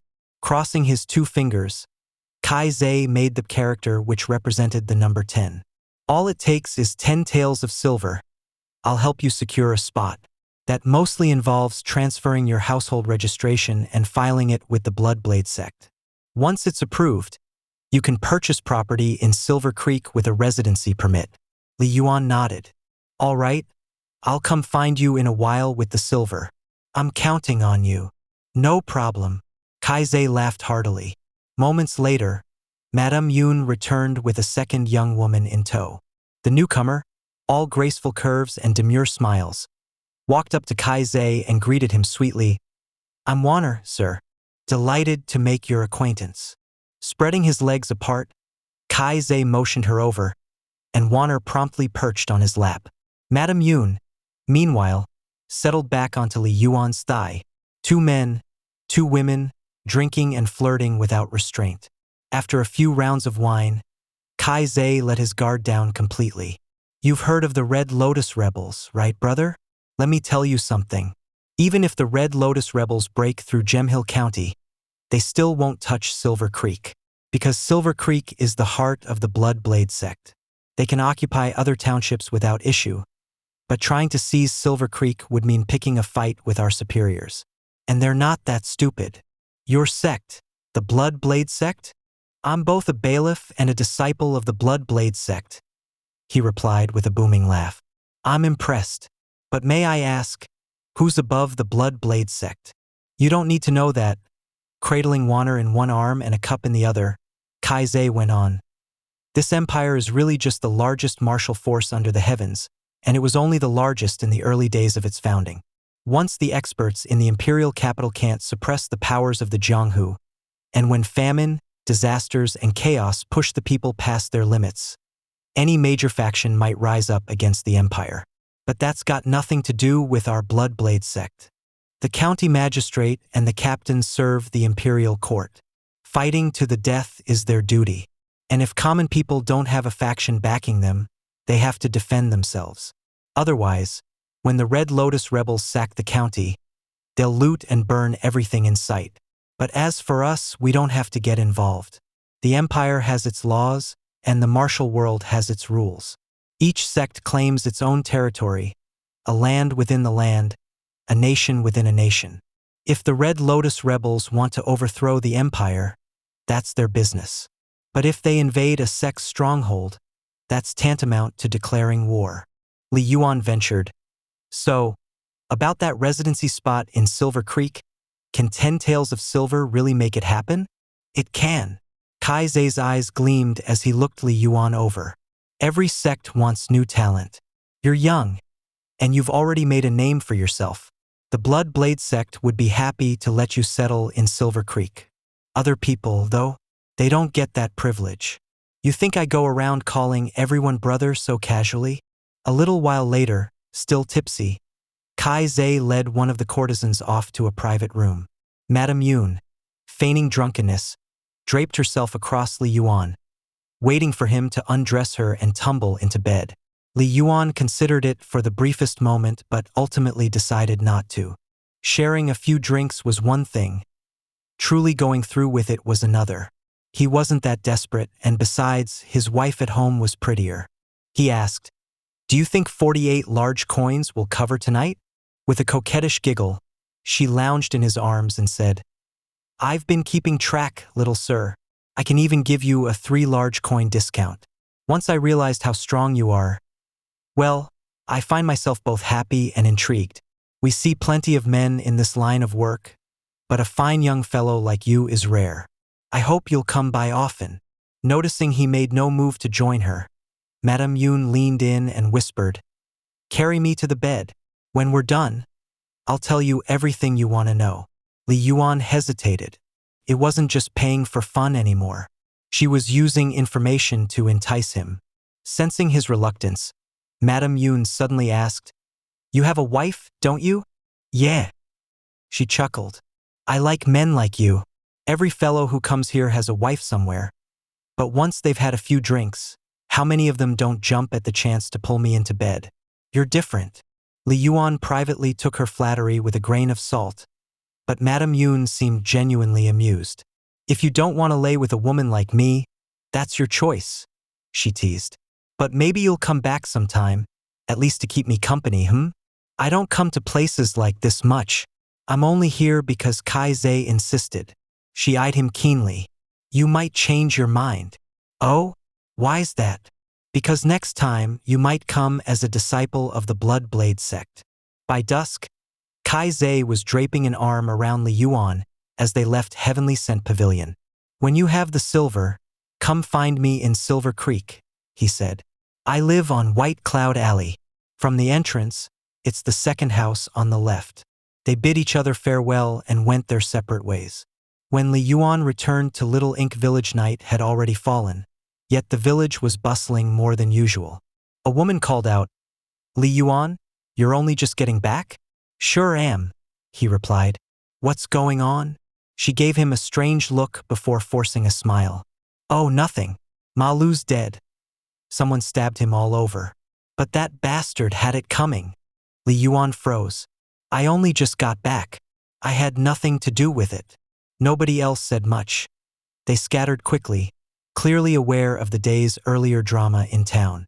Now there was a new aura around Li Yuan. A mix of awe and fear. They wanted to stay on his good side. Even the old familiar nickname of Pipsqueak had transformed in their eyes. At home, Yen Yu told Li Yuan the story of Ma Lu's death in more detail. It really wasn't me, Li Yuan said with a sigh. I was planning to find him tonight. Then who did it? She wondered. Right then, her sensitive nose picked up a faint scent of makeup and wine clinging to his clothes. Li Yuan offered an embarrassed laugh before she could speak. Yen Yu, I went to Heavenly Scent Pavilion. I did pay for a drink or two, but I didn't sleep with anyone. I had no choice. Since we can't hide out in the mountains, I've got to figure out a way to move us to Silver Creek. I finally met someone who could help. He insisted on going to the Heavenly Scent Pavilion, so I had to foot the bill. He confessed everything in one go. You really didn't sleep with her? Yen Yu repeated, still processing. Li Yuan nodded. Just had her on my lap. And you paid money? She asked suddenly. I did. She furrowed her brow. Then why not just go for it? Might as well get your money's worth. You're my man, you're the one benefiting. Li Yuan grinned. She's not as pretty as you, nowhere close, so I couldn't do it. What if she was prettier than me? His wife pressed. She still wouldn't be as gentle. What if she were prettier and gentler? She wouldn't have your sincerity. Still couldn't go through with it. Yen Yu tried to follow up, but Li Yuan cut her off with a simple question. Could such a woman even exist? Touched by his words, she helped him remove his clothes, then guided him into a wooden tub. By moonlight, she gently washed away the day's dust and worries. Li Yuan, she asked quietly, do you really think we can move to Silver Creek? We can, he answered firmly. He had to bring Yen Yu there. Both Kai Zhe and Madame Yun had no reason to lie about the county's state of affairs. If the Red Lotus rebels really overran Gemhill County, only 3 places would remain safe. The first 2 were the 2 townships ruled by the Wei and Sun families. The last was Silver Creek, the very heart of the Blood Blade sect. Early the next morning, Yen Yu lay curled against Li Yuan, refusing to let him go. It had been a while since they'd shared a moment of quiet in bed at dawn, and the 2 of them began chatting idly. Li Yuan asked, Yen Yu, have you heard of the Blood Blade sect? Or the Wei and Sun families? She tightened her arms around his waist. I've heard that the Wei and Sun families are powerful families in the county. As for the Blood Blade sect, yes, I've come across the name before. They seem pretty influential in town. Li Yuan continued, last month, when I was out, did any tax collectors show up here in Little Ink Village? They did, she said with a sigh. One family couldn't pay, so they took the daughter away. The parents cried and pleaded, but the collectors ignored them. Hearing that, Li Yuan pieced some things together. Most common folk had no idea how complicated the local power structure really was. It occurred to him that these so-called tax collectors were likely working for those same families or the sect. They just happened to wear official uniforms. It was a lot like how Kai Zhe was simultaneously a Blood Blade sect disciple and a county bailiff. He felt a heaviness settle over him. Kai Zhe's words kept echoing in his mind. Even if the Red Lotus rebels break through Gemhill County, they still won't touch Silver Creek. This empire is really just the largest martial force under the heavens, and it was only the largest in the early days of its founding. When the Red Lotus rebels sack the county, they'll loot and burn everything in sight. A growing sense of urgency pressed down on him, as though the true chaos hadn't even begun. In his previous world's history, even in eras of low warfare technology, there had been times of brutal disorder, like the period of the 5 barbarians or the 5 dynasties in AMP, 10 kingdoms.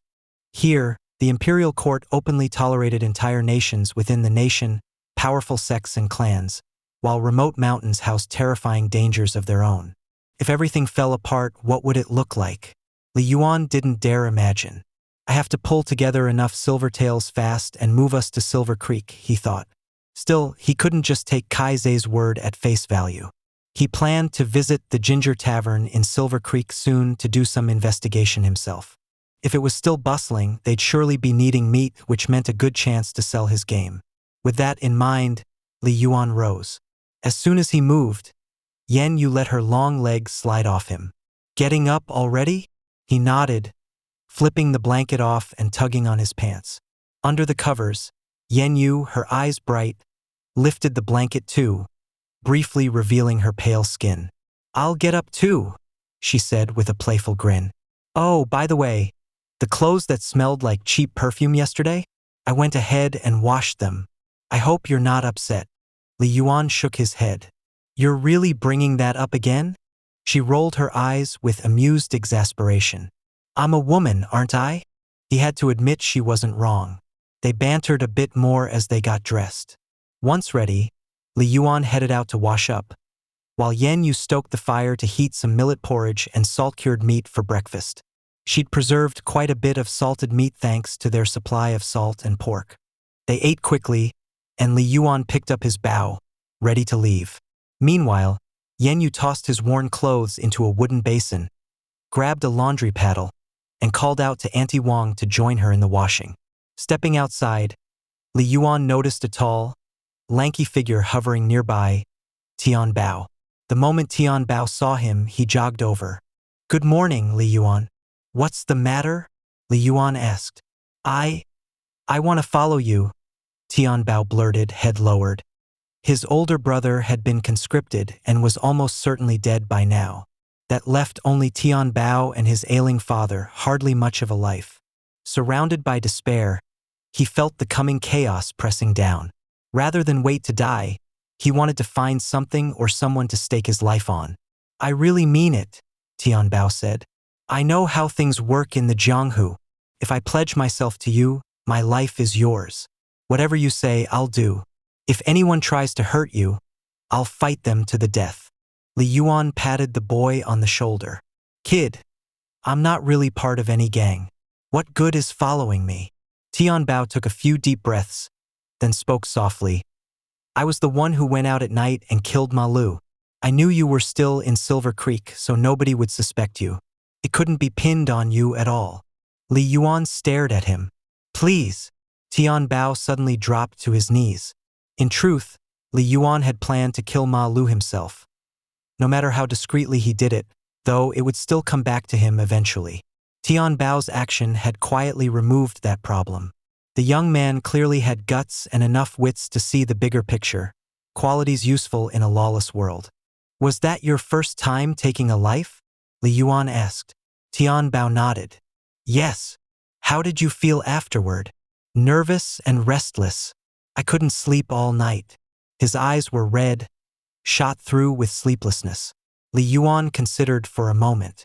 "I'll teach you archery. How well you learn is up to you, but once you grasp the skill, you'll at least have a way to make a living." Tian Bao blinked in confusion. "Archery? I don't even have a bow, and no valid hunting permit. Come with me." A short while later, Li Yuan led Tian Bao to the home of a local hooligan nicknamed Ah Fei, who used to have a proper hunting permit. If Li Yuan recalled correctly, that permit originally belonged to Caihua's husband, until Qian San orchestrated his death and stole the permit for Ah Fei. Afterward, Ah Fei followed the Qian family around, causing no end of trouble. But since he'd been conscripted, only his family remained in the house. His weapons and permit should still be there. Li Yuan knocked on the door. No one answered. When he raised his hand to knock again, Tian Bao stepped forward and said, "Let me do it. No need to dirty your hands." Taken aback, Li Yuan stepped aside. Tian Bao rushed the door and kicked it hard. The flimsy latch snapped open. Then, pulling a hatchet from behind his back, he stormed inside, hollering, "Hey, my boss knocked. Didn't you hear?" Li Yuan could only stand there, speechless.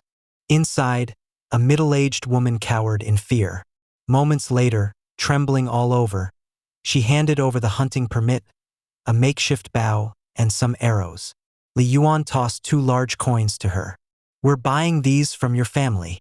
She hadn't expected any payment at all. Holding the coins, she stammered her thanks. "Thank you, Li Yuan. Thank you." Word of yesterday's events had spread fast.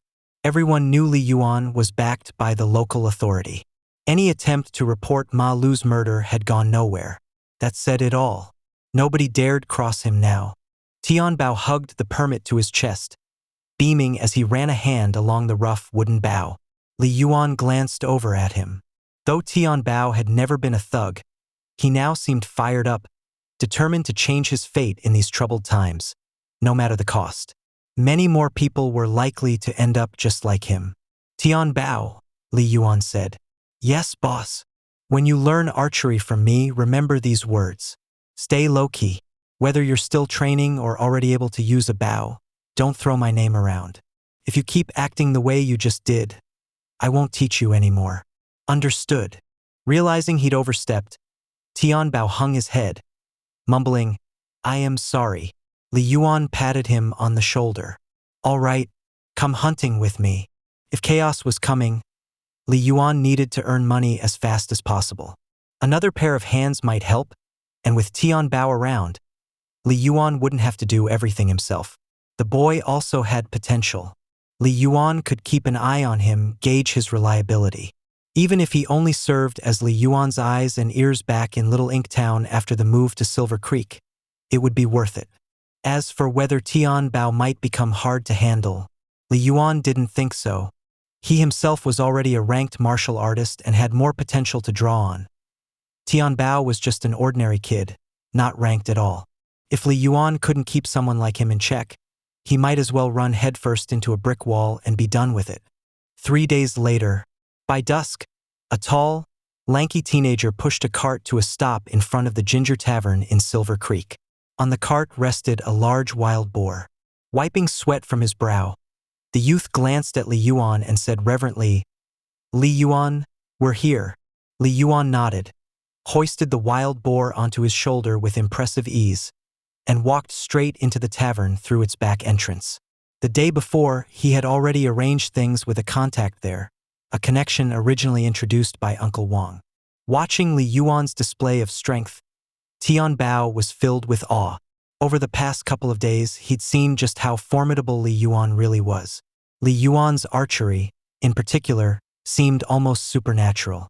Before long, a middle-aged man with a slight paunch, clearly a manager, came to see Li Yuan out.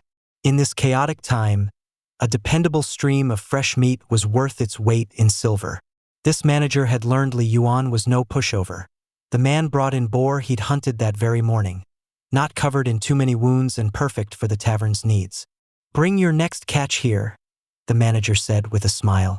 "If it's fresh, you'll get a fair price." Li Yuan returned the smile. "Of course. We've been doing business for a while now. I'll always make sure it's fresh." Then he beckoned Tian Bao over. "Kid, come say hello." Tian Bao hurried forward. "Hello, Uncle Wu." Manager Wu nodded. "Follow Li Yuan's example." Before, he brought in deer, hares, pheasants. Today he's already moved on to wild boar. Young hunters like him are impressive. Tian Bao beamed with admiration. "Yeah, my boss is the strongest man in the village. Don't listen to him exaggerate. I'm just a regular hunter." Li Yuan just laughed. "This kid is from my village.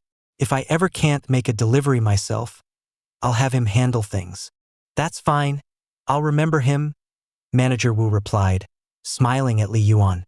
Li Yuan felt the satisfying heft of new silver in his pouch. When the Chen family and bear had still been around, he mostly stuck to hunting small game. But now he had free rein to take down boars and even bears. Bigger prey meant better prices.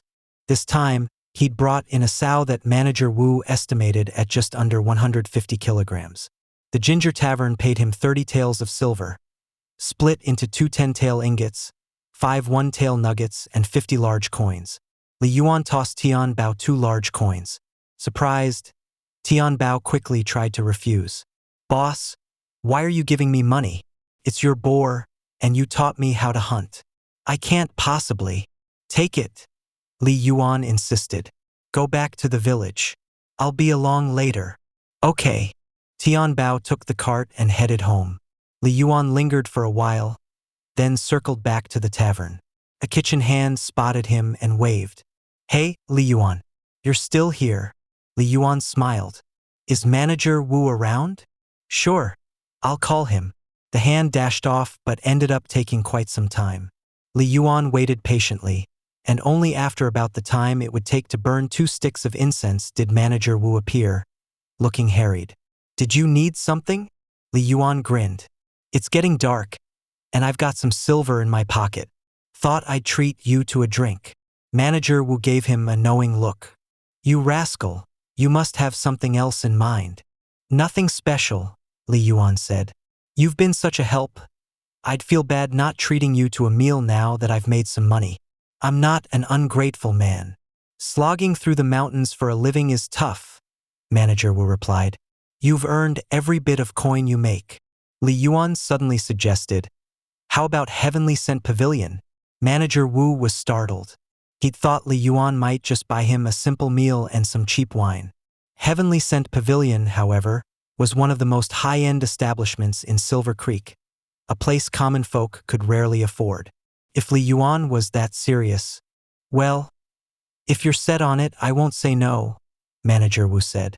"But it's busy here until closing. Let's go at the hour of the boar. So 9 p.m. Sound good?" "Works for me." Li Yuan smiled. "I'll take a little walk while I wait." Manager Wu hurried off, and Li Yuan left the tavern to kill time. He needed to uncover the truth about the Bloodblade sect once and for all, then decide if he'd proceed with his plan to move to Silver Creek. He grabbed a quick meal of fried rice from a street stall near the tavern, watching travelers come and go. He could see the numbers floating above some heads, some as low as 01 or 12, others around 23. Suddenly, a 3940 popped into view, attached to a man carrying an ornate blade at his waist. Li Yuan quickly averted his gaze, not wanting any trouble. Li Yuan mused to himself, "If I upgrade my bow to something better, I'd probably be a bit stronger too." The night air turned chilly as he waited, but he'd already told Yan Yu he might be late. He could only keep hoping he'd find a clear path to move to Silver Creek soon. Only there, apparently, was the security as solid as people claimed. At last, Manager Wu emerged, and they made their way to Heavenly Scent Pavilion. Li Yuan, now a returning customer, asked straight away for Madame Yun. He was in luck. She'd only just finished with another patron. Spotting him downstairs through the beaded curtains, she quickly freshened up and sauntered over. A few other courtesans watched with curiosity, seeing an unremarkable-looking young man whose aura was nonetheless calm and quietly powerful. Madame Yun swished her embroidered handkerchief and tapped Li Yuan playfully. "Didn't you say you weren't coming back?" Li Yuan just smiled without replying. She led him and Manager Wu to a private room, summoned another woman to accompany the manager, and soon enough, they were clinking cups under lantern light.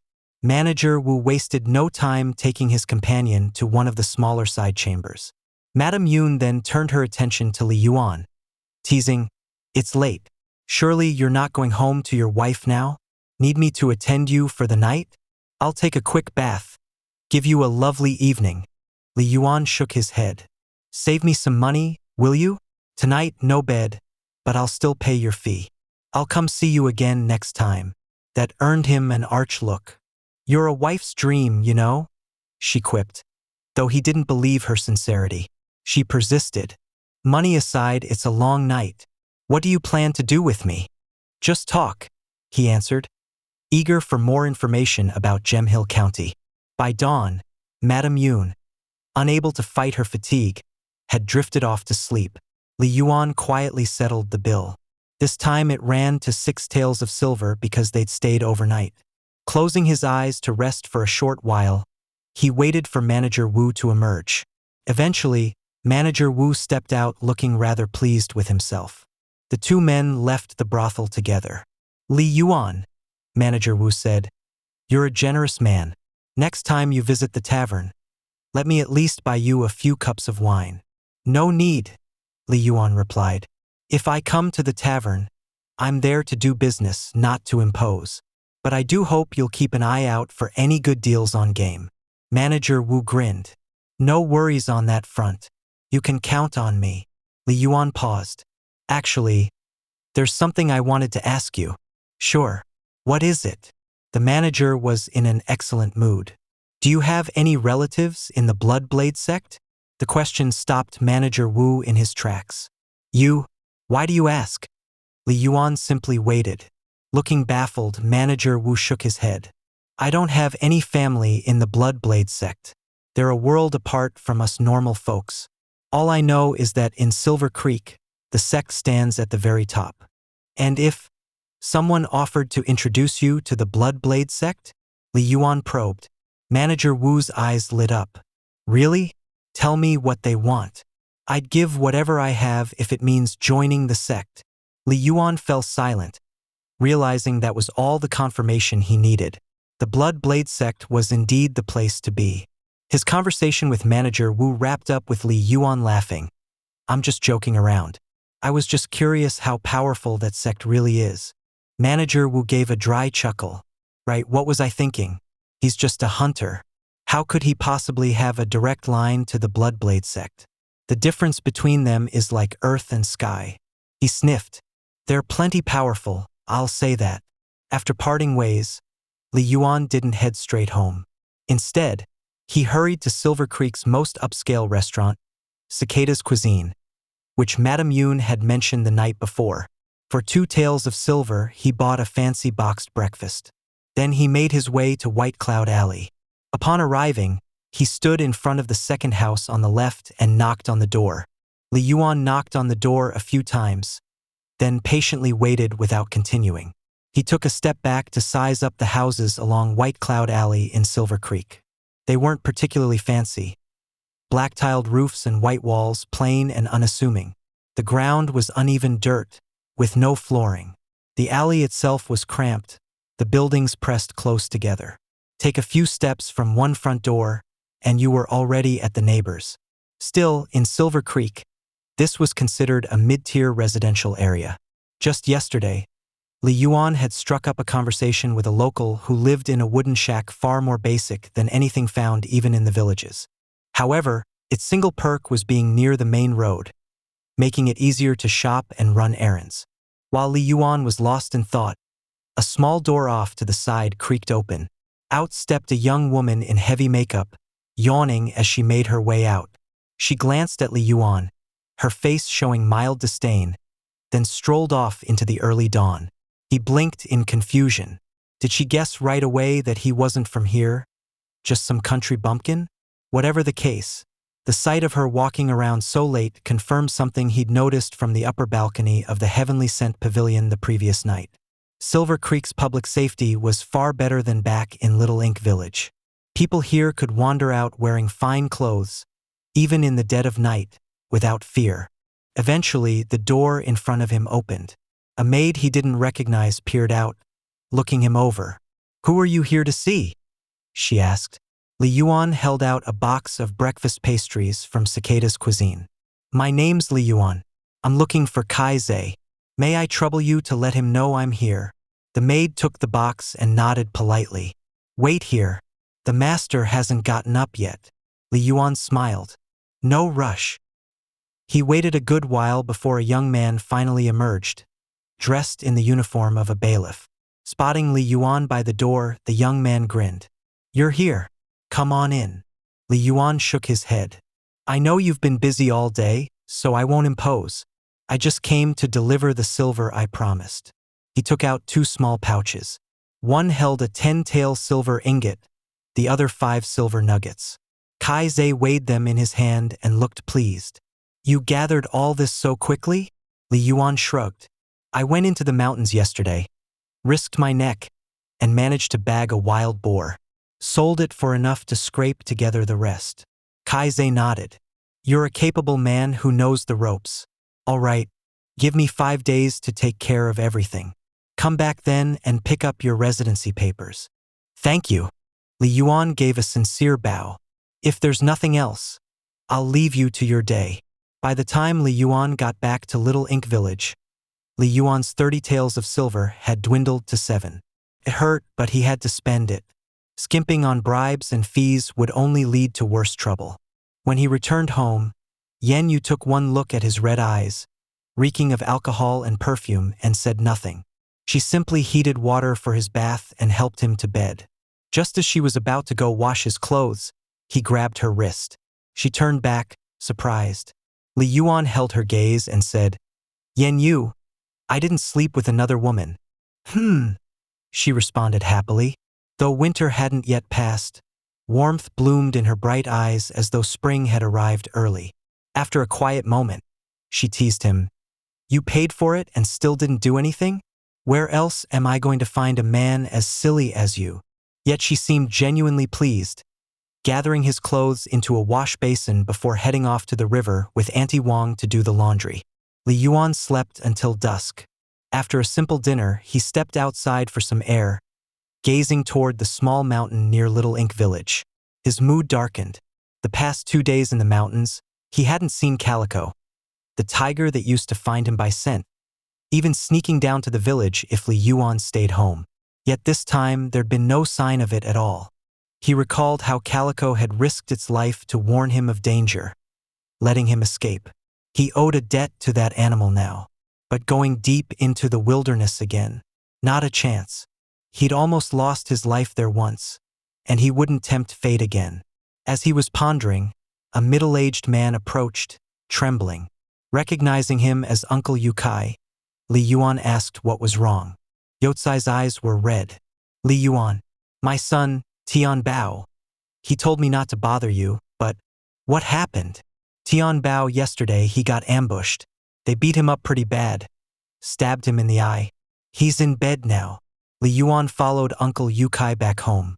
On a rickety pallet lay Tian Bao, a tall, lanky teenager with a bandage covering his right eye, blood seeping through. When he saw Li Yuan, the boy flared up. I told you not to bother my boss, he shouted at his father. Li Yuan just raised a hand, stilling him. What happened? His question shut Tian Bao up immediately. It's nothing, really. After a long pause, the boy sighed. All right, I was on my way back when 3 men jumped me. They demanded the money we got from selling the wild boar. I told them I'd deposited it in the bank, but they searched my things anyway. When they didn't find any receipts, they beat me. That's when my eye got stabbed. I scratched one of them pretty good, though. Bet he won't forget it. They also asked about you, where you were, your name. But I didn't tell them anything. I'd never give you away. Li Yuan's face grew grim. As soon as there was profit to be made, predators closed in. No one in Little Ink Village had dared target him, but apparently these men had. Take care of yourself, he said. Then he returned home to fetch 2.5 kilograms of meat, leaving it with Uncle Yukai. On his way out, Tian Bao called after him. Once I'm healed, I'll keep following you. Li Yuan paused. Focus on getting better first. 2 days later, Li Yuan managed to hunt another wild boar. After hauling it out of the mountain on a pushcart, he sold it to the Ginger Tavern for 30 taels of silver. He grabbed a quick bowl of noodles to recharge, then headed back. This time, not along the main road, but via a shortcut. On one side of this narrow path stretched a sea of yellow reeds. On the other, a patch of dark woods. Only a few scattered houses dotted the area, making it fairly secluded. According to what Tian Bao had told him, this was where he'd been ambushed. The sky was already dimming, a pale moon hanging overhead. Li Yuan quickened his pace. Suddenly, he stopped short. 3 figures emerged from the trees. one in front, another to the side, and the third behind him. The man at the front had fresh scratches on his face, still raw and red. He smirked. Told you they'd come by again. This time, we're not leaving empty-handed. The other two chuckled, drawing knives as they closed in. Li Yuan feigned terror, trembling. The man in front stepped closer to threaten him, but Li Yuan's hand flashed to the hatchet at his waist. With a savage swing, he brought it crashing down. The bandit raised his blade to block, but the force was overwhelming. He barely managed a startled grunt before the hatchet smashed aside his weapon and cut into his neck, chopping his head half off with a sickening crunch. The other two froze. The one at the rear, perhaps not understanding how quickly things had escalated, charged forward with a yell. The one to the side, seeing that first terrible blow, turned to run. Li Yuan sprang toward the charging man. With another swift strike, he knocked aside the bandit's blade, then followed through in a blur. A second head flew free of its shoulders. By then, the third man was already fleeing in panic. Li Yuan slid the hatchet into the ground, drew the bow slung across his back, knocked an arrow, and loosed in one fluid motion. The twang of the string rang out, and the fleeing figure collapsed face first. The arrow had pierced his neck and exited through his throat. Li Yuan slung the bow over his shoulder, retrieved his hatchet, and dashed over to deliver a finishing blow, severing the man's head to hide the arrow wound. Then he hastily stuffed each corpse into a prepared burlap sack, weighted them with stones, and dragged them to the nearby riverbank. One by one, he heaved the sacks into the murky water, hurling their knives in after them. The current was deep. It would take a long time, if ever, for anyone to discover the bodies. Only when he was certain no one else was around did Li Yuan emerge from the reeds, retrieve his pushcart, and continue on his way home. After killing 3 men in quick succession, Li Yuan only felt his heart pounding of his heartbeat. He pushed his cart under the cold moonlight, and as the initial rush subsided, a numbness took hold. Taking another's life wasn't that different from slaughtering a pig, he told himself. Maybe that was the only way to cope. Back at home, he stripped off his clothes and found bloodstains on them. He fetched some soap nut and a wooden wash basin, intent on scrubbing them clean. His rustling woke Yenyu, who stepped out of their small house. "I'll do it," she offered, leaning against the doorframe. "It's fine," Li Yuan said hastily, moving to hide the bloodstains from her. Yenyu walked behind him, sliding her arms around his shoulders and resting her chin near his neck. "What kind of wife would I be if I let my husband go out all day and still do the laundry at night?" He hesitated, but she gently placed her cheek against his. "I've grown used to the smell of makeup and wine on you. A little blood won't scare me." Li Yuan gave a short laugh, then dropped his hand to reveal the blood-soaked fabric. The grin faded from his face. "I killed 3 men," he said quietly. "Are you hurt? Did anyone see?" Yenyu asked at once. "No," he replied with a soft sigh. "Only after it was done did I realize how fragile life can be in these chaotic times." He fell silent. Yenyu said nothing more. She just sat beside him, took the basin, added the soap nut, and began to wash. The cold winter wind and icy water soon left her cheeks and hands flushed red. After a while, she giggled. "Why are we doing this out in the courtyard? Are we supposed to be enjoying the moonlight in the dead of winter? I thought you might like the romance of it," Li Yuan teased. "I thought it was your idea," she teased back, then rose to lead him inside to where it was warmer. Early the next morning, sunlight poured over the dirt roads and low, flat houses of Little Ink Village. As Li Yuan stepped out, he spotted Uncle Yukai pacing anxiously in front of the house, eyes bloodshot, hands tucked under his sleeves for warmth. "What's wrong?" Li Yuan asked. "Li Yuan," his voice trembled, tears threatening. "Please come see Tian Bao. He's in bad shape." Li Yuan followed Uncle Yukai in haste. Inside, Tian Bao lay on a rough pallet, looking ashen and barely conscious. The teenager blinked at the sound of footsteps. "Boss, I don't think I'm gonna make it," he rasped.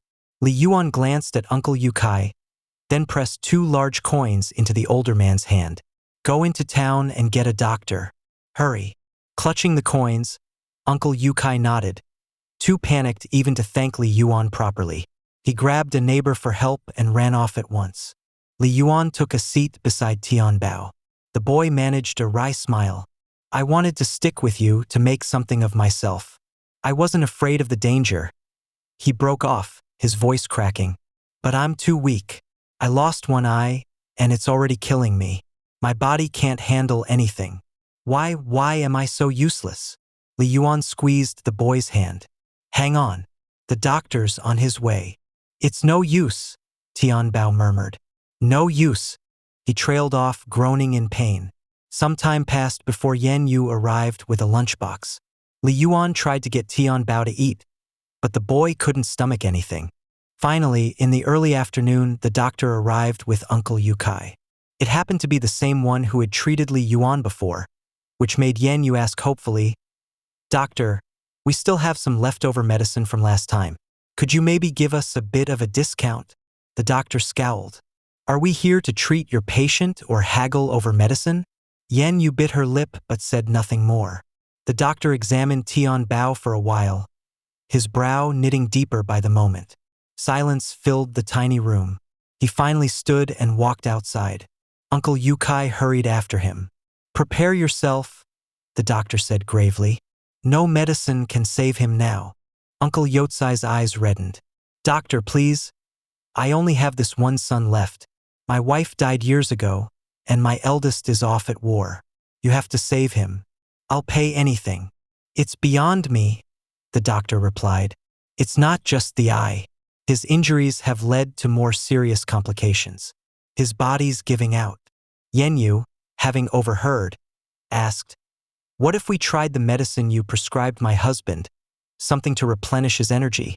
You can try, the doctor said indifferently. Whether it works or not, I can't say. With that, he left. Yan Yu dashed home to fetch the medicine and brewed it into a concentrated concoction, which Tianbao managed to swallow before drifting into a troubled sleep. The next day, Tianbao never woke up. He passed away in his sleep. Uncle Yukai was numb with grief. He shed not a single tear, lost in shock as Li Yuan helped him with the burial and chiseled a simple gravestone. Though Li Yuan hadn't been especially close to the boy, he'd once held a small hope for him. It hurt to see that hope snuffed out so suddenly. In these chaotic times, having the slightest bit of wealth or advantage could prove fatal for those without the strength to defend it. Tianbao hadn't even gotten a share of the money from selling the wild boars. All he did was help push a cart, and he paid with his life. By the waters of Silver Creek stood a grand estate. Inside its pavilion, a pale, handsome, middle-aged man with faintly feminine features sat quietly, watching sunlight glint off the water. Occasionally, an elegant pleasure boat passed by. Sect Master, please have a taste. A lovely maid offered, holding out a dish of fresh fruit to him. His voice was cold. I'm not the Sect Master, only the deputy. She said nothing. Others who had tried to fuss over such details had ended up dead. Just then, a disciple in dark robes trimmed with red arrived, bowing with a scroll in hand. Here are the month's nominations. Without so much as a glance, the middle-aged man spoke. If they're local to Silver Creek, admit them to the outer sect and teach them our arts. If they're from anywhere else, send them to our various strongholds to train for a few years. Then we'll test them. The disciple cleared his throat. One of our outer sect members recommended a young man, said to have impressive strength. He can draw a powerful bow with ease. Where's he from? Little Ink Village. A faint sneer curled the deputy sect master's lips. A peasant from that backwater? No matter how strong his arms, how far could he go? Let him tough it out in the strongholds. If he survives a few years, we'll see. The disciple bowed again in silence and took his leave. Leaving Tianbao's grave, Li Yuan headed straight for Silver Creek. Today was the day Kai Zhe had told him to come by for the residency papers, and Li Yuan didn't want to miss the appointment. On his way, he spent 15 small copper coins on a 2.5 kilo jar of rice wine. The price of grain had gone up lately, driving up the cost of alcohol as well. Rice itself was already 4 times as expensive as millet, and brewing half a kilogram of wine required at least 2 kilograms of rice plus yeast. All things considered, 15 small coins was actually quite reasonable. A while back, that amount might have seemed steep to Li Yuan. But ever since he'd sold his wild boars, he had more money to spare. Felt good to bring a decent gift. Having grown familiar with the path, he soon reached White Cloud Alley and knocked at the second house on the lane. He waited patiently until the door opened, revealing the same attractive young maid he had met before. This time, her attitude seemed warmer. "Ah, it's you," she said in a friendly tone. "Please, come in." Li Yuan smiled politely. "No need to trouble yourself. I can wait outside." "Where's Kai-Zai?" The maid replied, "Master isn't home yet. He had some business to attend to, but he left instructions for me to take good care of you." Li Yuan held out the jar of rice wine. "Here, this is for him." She accepted it and started walking back inside, then noticed he wasn't following. Swaying her hips, she glanced over her shoulder. "Come on in," she urged. Li Yuan hesitated, then gave in with a small laugh. "Well, if you insist. It'd be rude to keep standing out here." He followed her into the house and sat down in the front room, where she served him tea. Giggling, she introduced herself. "My name is Huang Ye. If you need anything, just let me know. There's no mistress of the house right now, so you'll have to make do with me." "No mistress?" Li Yuan echoed, surprised. "So Kai-Zai isn't married?" Huang Ye shook her head with a grin. "He only bought 2 maids, no wife. I handle the front of the house, while the other girl cooks and does the laundry." Li Yuan quickly understood.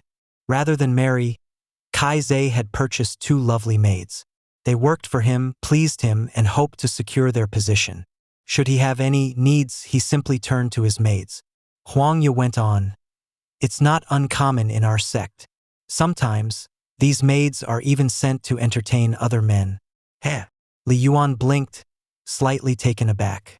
What a mess, he thought. Then again, it made a certain sense. Many martial artists preferred not to have a legitimate wife, to avoid emotional ties that could hinder training or travel. Seeing Li Yuan's startled look, Huang Ye giggled again and teased, "Give it a little time. Once you move here to Silver Creek, I bet you'll end up buying yourself a maid or 2. Does everyone really buy them? Are there so many people to go around?" Li Yuan asked. "There are a lot of refugees out there," she replied. "Some folks round them up and sell them on the black market. If a maid is lucky, she gets purchased by a decent household. If not..." Her voice trailed off, and her gaze clouded with an unpleasant memory. Li Yuan couldn't help asking, "What does it usually cost to buy someone?" "It depends," Huang Ye said. "A cheap maid might go for 6 taels of silver. A better one could cost anywhere from 10 to 20. Anything above that is usually for someone with special talents or background. Sometimes entire noble families fall on hard times, or the children of officials get captured. If they've committed a crime, their wives and concubines might be sold off too. Some people from the Jianghu get swept up in old grudges and wind up as merchandise. Any martial cultivation is crippled or sealed, and their pride is crushed before being brought here to be sold." Before Li Yuan could probe further, footsteps sounded at the door. He quickly stood to see a young man in the uniform of a bailiff, Kai-Zai, heading inside. Li Yuan smiled broadly and bowed. "Good to see you, Kai-Zai." From his sleeve, Kai-Zai produced a small wooden token engraved with the number 654 and handed it over. "This is your residency pass. The number links to your identity in our records. If anyone else takes this pass and tries to live under your name, the Blood Blade sect will track them down and deal with them." "Thank you," Li Yuan said, carefully tucking the pass away. "How about staying the night? Share a meal with me. I'll have my maid keep you company tonight and then guide you around Silver Creek the next morning," Kai-Zai said. Huang Ye's eyes quivered. Then, she shot a look over at the imposing young man next to her. It was clear this wasn't the first time she'd been asked to do this sort of thing. Li Yuan immediately understood what Kai-Zai was getting at. He'd just been lamenting the practice. Who would have thought he'd immediately become a recipient next? He shook his head with a wry smile. Thanks for the kind offer, but I have to politely decline. I have a wife at home. I suppose I forgot to mention it the last time we went out. Haha. Kai Zhe scratched his head, then let out a sigh. Actually, I'm feeling a bit guilty. That's why I'm trying to treat you. Guilty? What do you mean? I really thought I could get you an official silver pass, making you a genuine outer disciple of the Bloodblade sect. But it didn't work out. Why not? Li Yuan asked, surprised. There are 3 types of passes in Silver Creek: gold, silver, and wood. A gold token grants you access to the heart of the town and all its perks. Silver is next best. If you become an outer disciple, that's the pass you get. Wood is for those living in the shanty areas.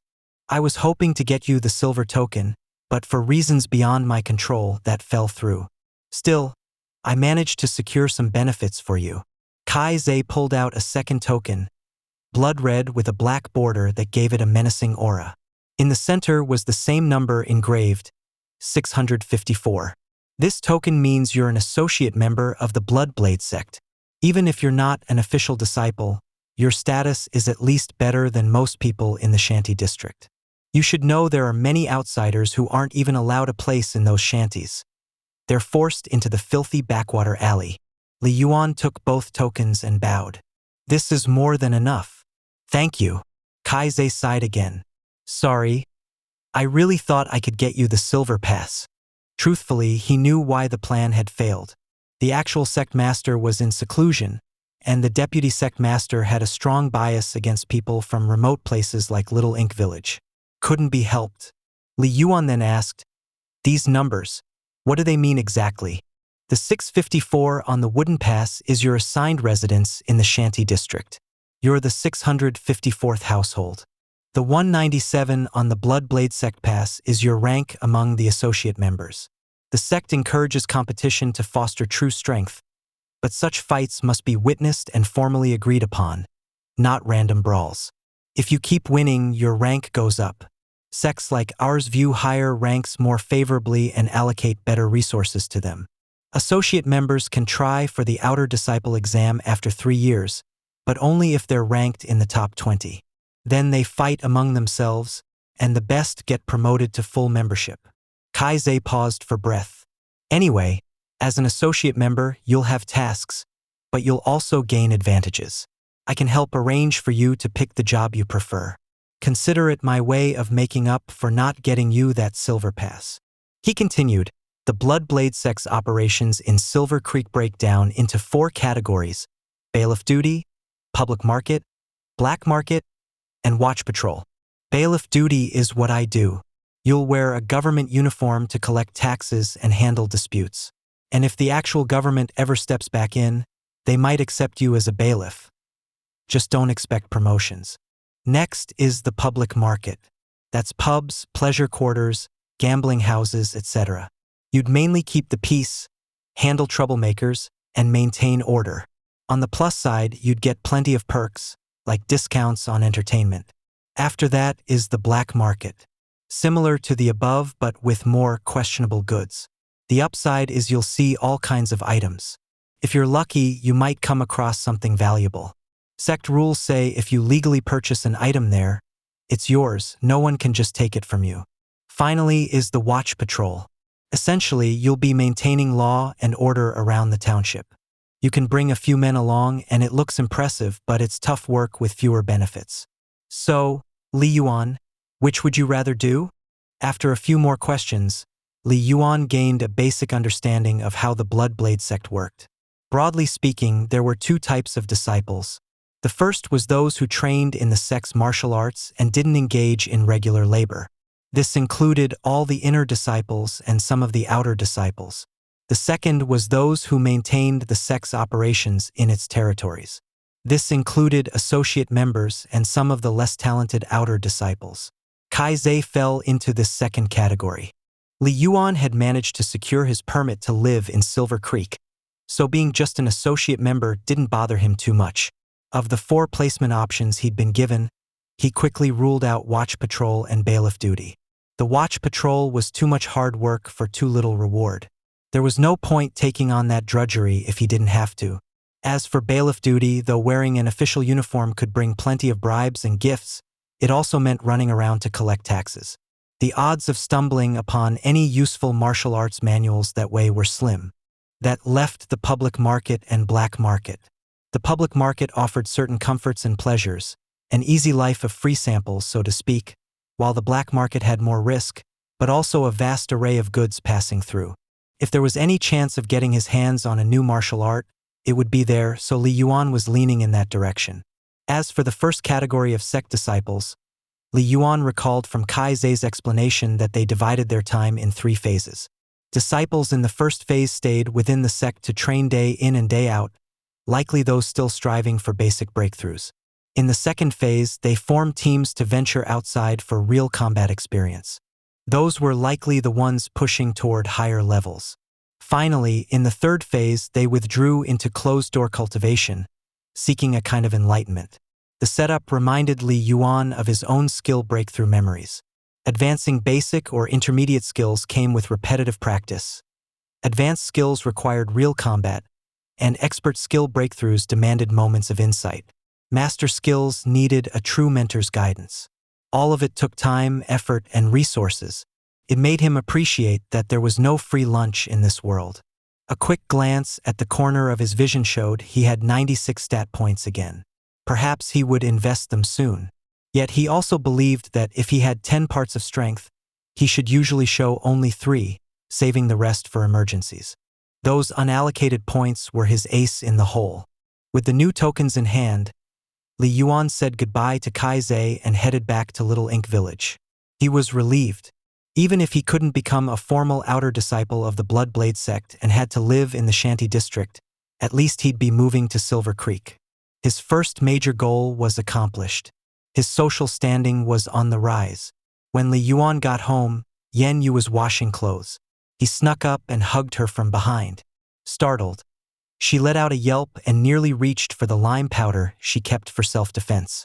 Realizing it was him, she relaxed into his arms with a playful scolding. "You scared me half to death. What are you doing?" He picked her up and spun her around. Overjoyed, he told her about everything that had happened that day. Yan Yu was thrilled. True, they were just moving to the Shanty district, but it was still Silver Creek. Plus, Li Yuan had become an associate member of the Bloodblade sect, a big step up from their previous circumstances. They settled into the small courtyard to discuss their future. "Now I won't have to worry about leaving you alone all day," Li Yuan said. "During the day, I'll either help manage the black market or head to Little Ink Mountain to hunt. At night, I can take you around the town streets. We won't have to crawl into bed as soon as the sun goes down anymore. And you won't have to do all the chores by yourself. I was thinking of hiring a maid to help. That way you can do as you please." Yan Yu blinked. "A maid? It makes sense," he explained. "We'll be living in the main room, and she can stay in the side room. Lots of folks in the Shanty district probably have maids too, especially if they've got any real status. It's not as though it's just random paupers living there." She tried to keep smiling, but Li Yuan sensed a trace of sadness in her eyes. Still, she knew that now they had a bit of money and he was a recognized member of the sect. Hiring a maid was hardly extravagant. Pressing close to him, she said softly, "All right, how about you pick the maid?" Li Yuan went on. "Me? I don't know your preferences, right? You're the one who'll spend more time with her. She's supposed to help you with chores, not me." Yan Yu hugged his waist, looking up at him. "You're so good to me, Li Yuan. I swear, my whole life, I'll only ever have room in my heart for you. A whole lifetime." Then, he murmured, thinking of his eternal youth. Holding her close, he quietly agreed. The next morning, Yan Yu woke in his arms, lazily shifting her legs against his. She yawned, then slid higher so her lips were near his ear, a mischievous glint in her eye. "Husband," she cooed. Li Yuan chuckled. "That's a new way of addressing me. I'm used to calling you Li Yuan," she said. "But now I'd like a change. Not sure I've ever heard anyone around here call their man husband." He teased lightly. Do you not like it, husband? She asked in a syrupy voice. He felt her mood brightening. With a tiny laugh, he admitted, I like it. She continued in a playful tone. In that case, let's skip buying a maid altogether. Huh? Why refer to yourself so humbly all of a sudden? He joked, noticing the shift in her tone. She pouted. Don't you like it? He laughed. Sure, it's fine. But how exactly do you plan to get by without a maid? Yen Yu proposed. What if we bring Auntie Wang along as a live-in helper instead? I know her well. She's my closest friend in Little Ink Village. If we leave, she has no one else. Her husband's gone, and she has 2 kids. They won't survive here on their own. Li Yuan hesitated. She has children. The side room is already small. Can it fit all of them? Well, if you don't like the idea, we can forget it. He shook his head. No, if that's what you want, then sure. That evening, a rider on horseback galloped into Little Ink Village and stopped at Li Yuan's door. The man wore dark robes trimmed in blood red. He was unmistakably a Blood Blade sect disciple, emanating a fierce presence. Hearing the commotion, Li Yuan came out to greet him. The disciple looked him over, grinning. Name's Yu Mao. I suppose I'd be your senior brother, the man said. He handed Li Yuan a small wooden chest. It contains your official sect robes and a saber. From now on, you can wear that robe in public so people know you're with the Bloodblade sect. It'll save you a lot of trouble. Thank you, Li Yuan answered. Noticing the faint 24-25 hovering near the man, he bowed politely. He then asked Yen Yu to bring out some preserved meat as a gift. We don't have much around here, just some homemade jerky. Yu Mao glanced at it but declined. I'm just here to deliver your things. No need for gifts. The sect says you have 3 days to settle into Silver Creek. After that, you'll report to the black market. Senior Li is stationed there at the moment. Find him and tell him you've arrived. As for lodging, you can use your identity pass for a free room in the Shanty District. That's part of the sect's support for associate members. Senior Li will explain the rest. With that, Yu Mao rode off, leaving Li Yuan to head back inside. Opening the chest, Li Yuan took out the dark robe trimmed with red and tried it on. Fit perfectly. Yen Yu stood by, gazing in awe. Husband, you look completely different in that. So imposing. Li Yuan laughed and lifted the saber. Glancing at his stats in the corner of his vision, he noticed them jump from 9, 10 to 12, 13. Setting down the blade and picking up his iron bow, they rose again to 39, 40. Returning his attention to Yen Yu, he murmured, the black market. It really might have some interesting things to offer. 3 days later, snowflakes fluttered down, clinging lightly to the ground, the rocks, the rooftops, and the soil. The gentle hush of falling snow brought a sense of calm, yet the hurried footsteps outside the little shack disrupted that peace, reminding Li Yuan he was in a brand new, unfamiliar place. Under the eaves by the doorway, Yen Yu stood on tiptoe, fastening the ties of her husband's newly bought cloak.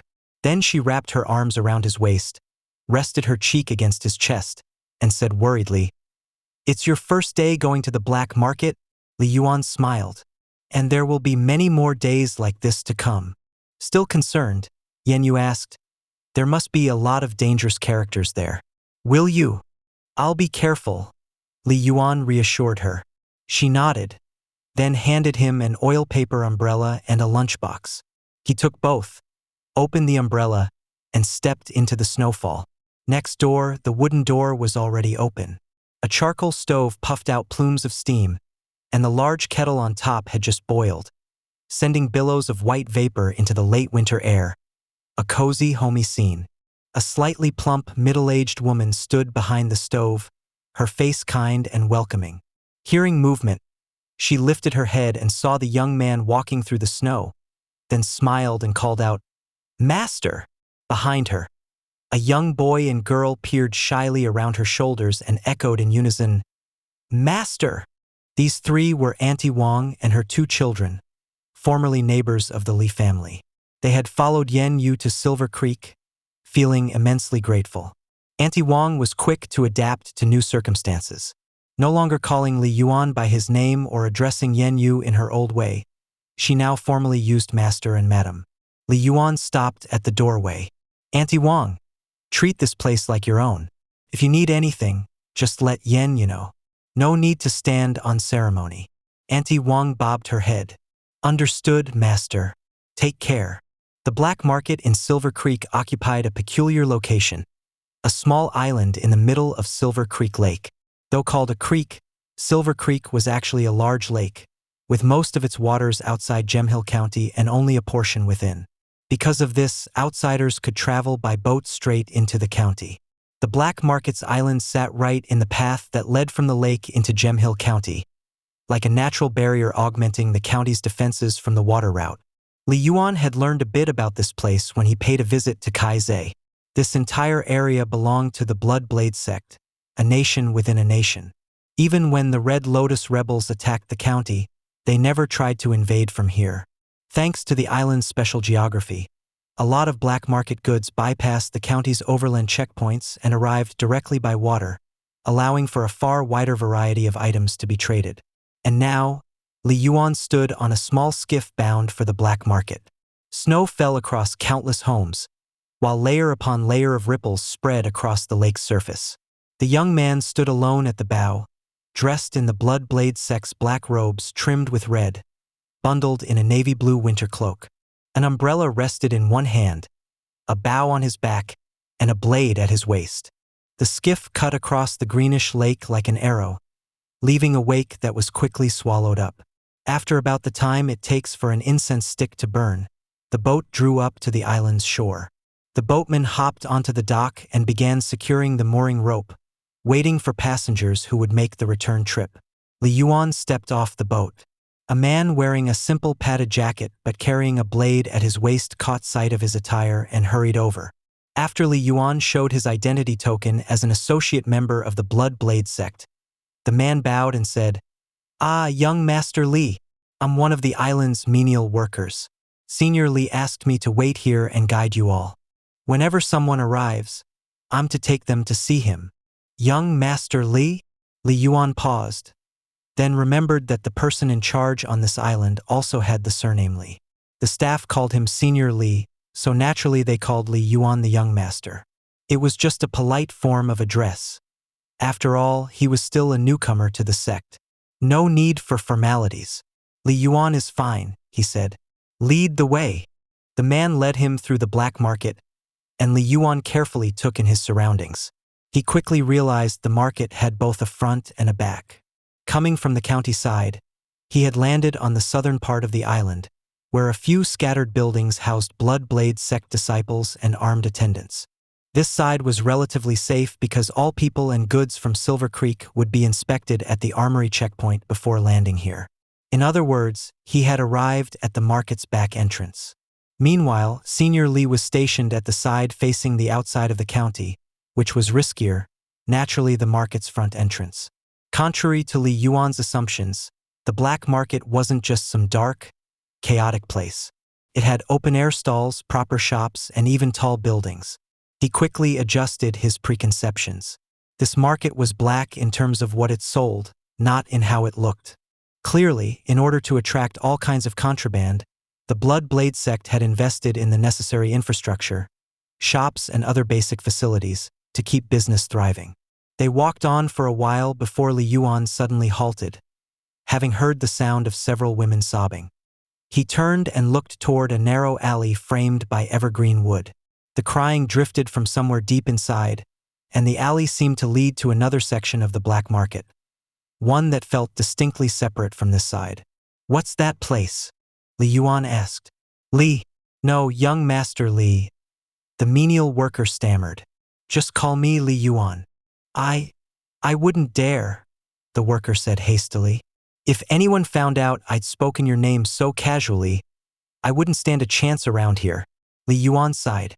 "Fine. If that's how it is, call me what you like." "Yes, young Master Li." The worker exhaled in relief, then glanced toward the alley's entrance. The black market separates live goods from everything else. That alley leads to a more secluded, more secure trading area specifically meant for, well, people. Live goods, Li Yuan echoed. The worker smiled. Human beings. That's where they're bought and sold. Li Yuan went quiet. Memories of his conversation with Kaizei and the maid flashed through his mind, along with images of a world in chaos, where buying and selling people wasn't unusual. His chest felt oddly heavy. A moment later, he pushed the feeling aside. For now, protecting himself and his own family was all he could manage. He had no room for grand altruism or sympathy in such times. The worker leaned closer and offered, "If you're ever interested in buying, we can keep an eye out for anything good. We'll let you know as soon as something worthwhile shows up. Let you have first pick." Li Yuan simply nodded. Some time later, they arrived at the island's northernmost edge, which was also the black market's north gate. Out front stood a small pavilion with a bamboo lounge chair draped in soft furs. Even from the side, the man stretched out there appeared imposing. Resting on the ground beside him was a long-handled blade, unlike the sabers most fighters carried, more akin to the massive weapon used by ancient generals. Like Guan used legendary green dragon crescent blade. The menial worker led Li Yuan forward and bowed. "Senior Li, we've got another newcomer." The man answered with a grunt. Li Yuan glanced at him and noticed the numbers 130, 140 floating faintly around him. There was also another set of faint numbers in parenthesis displaying 200, 210. His pupils tightened. Even if they weren't in peak condition, this was the strongest person he had encountered so far. Senior Li reclined on a bamboo lounge chair, eyes half closed, facing the wide lake. Nearby at the freshwater pier, menial workers and merchants bustled about in the snow, loading and unloading goods. Anyone passing by the small pavilion would offer a slight bow or murmur seniorly, though he remained unmoved, seeming perfectly content to lounge there in silence. Li Yuan closed his umbrella and waited quietly.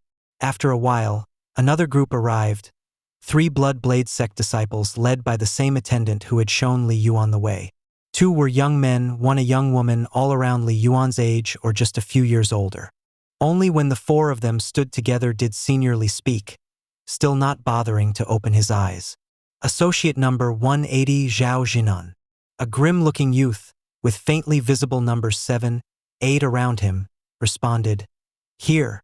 Associate number 187, Zhang Yu. A gentle, scholarly youth, 6, 7, answered, "Present." Associate number 197, Li Yuan. Li Yuan gave a brief acknowledgement. Associate number 198, Wen Xiaoqiao. The last was a girl of rather substantial build, nearly twice Li Yuan's size. Yet she spoke in a sweet voice. Here, the contrast of her name, figure, and tone momentarily threw Li Yuan off. He recalled reading stories in his past life about meeting enchanting beauties in the martial world, but apparently, those tales weren't always so accurate. Senior Li continued, "Li Yuan, the others have all practiced blade techniques. You haven't, correct?" "Yes, Senior Li," Li Yuan replied respectfully. "I'm a hunter and I'm good with a bow. I've never really trained in blademanship." "Then show me your archery," Senior Li commanded. "Yes, sir."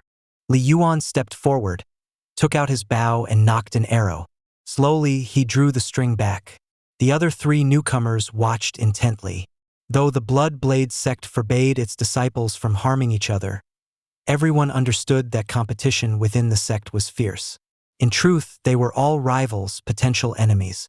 They stood at cautious distances from one another, each secretly gauging the other's strength. As Li Yuan pulled the string, the bow limbs creaked. At half-draw, he reached about 8-9 in combat power. The 3 onlookers all grew more serious, each with their own thoughts. Li Yuan exhaled and prepared to relax his grip when Senior Li barked, "Don't hold back. The greater your skill, the higher you're standing here. What good does hiding your ability do?" "Yes, sir." Li Yuan nodded and fully drew the bow a second time, this time putting in enough force to reach 13-14. The bow curved into a perfect arc, emanating a tense, dangerous energy.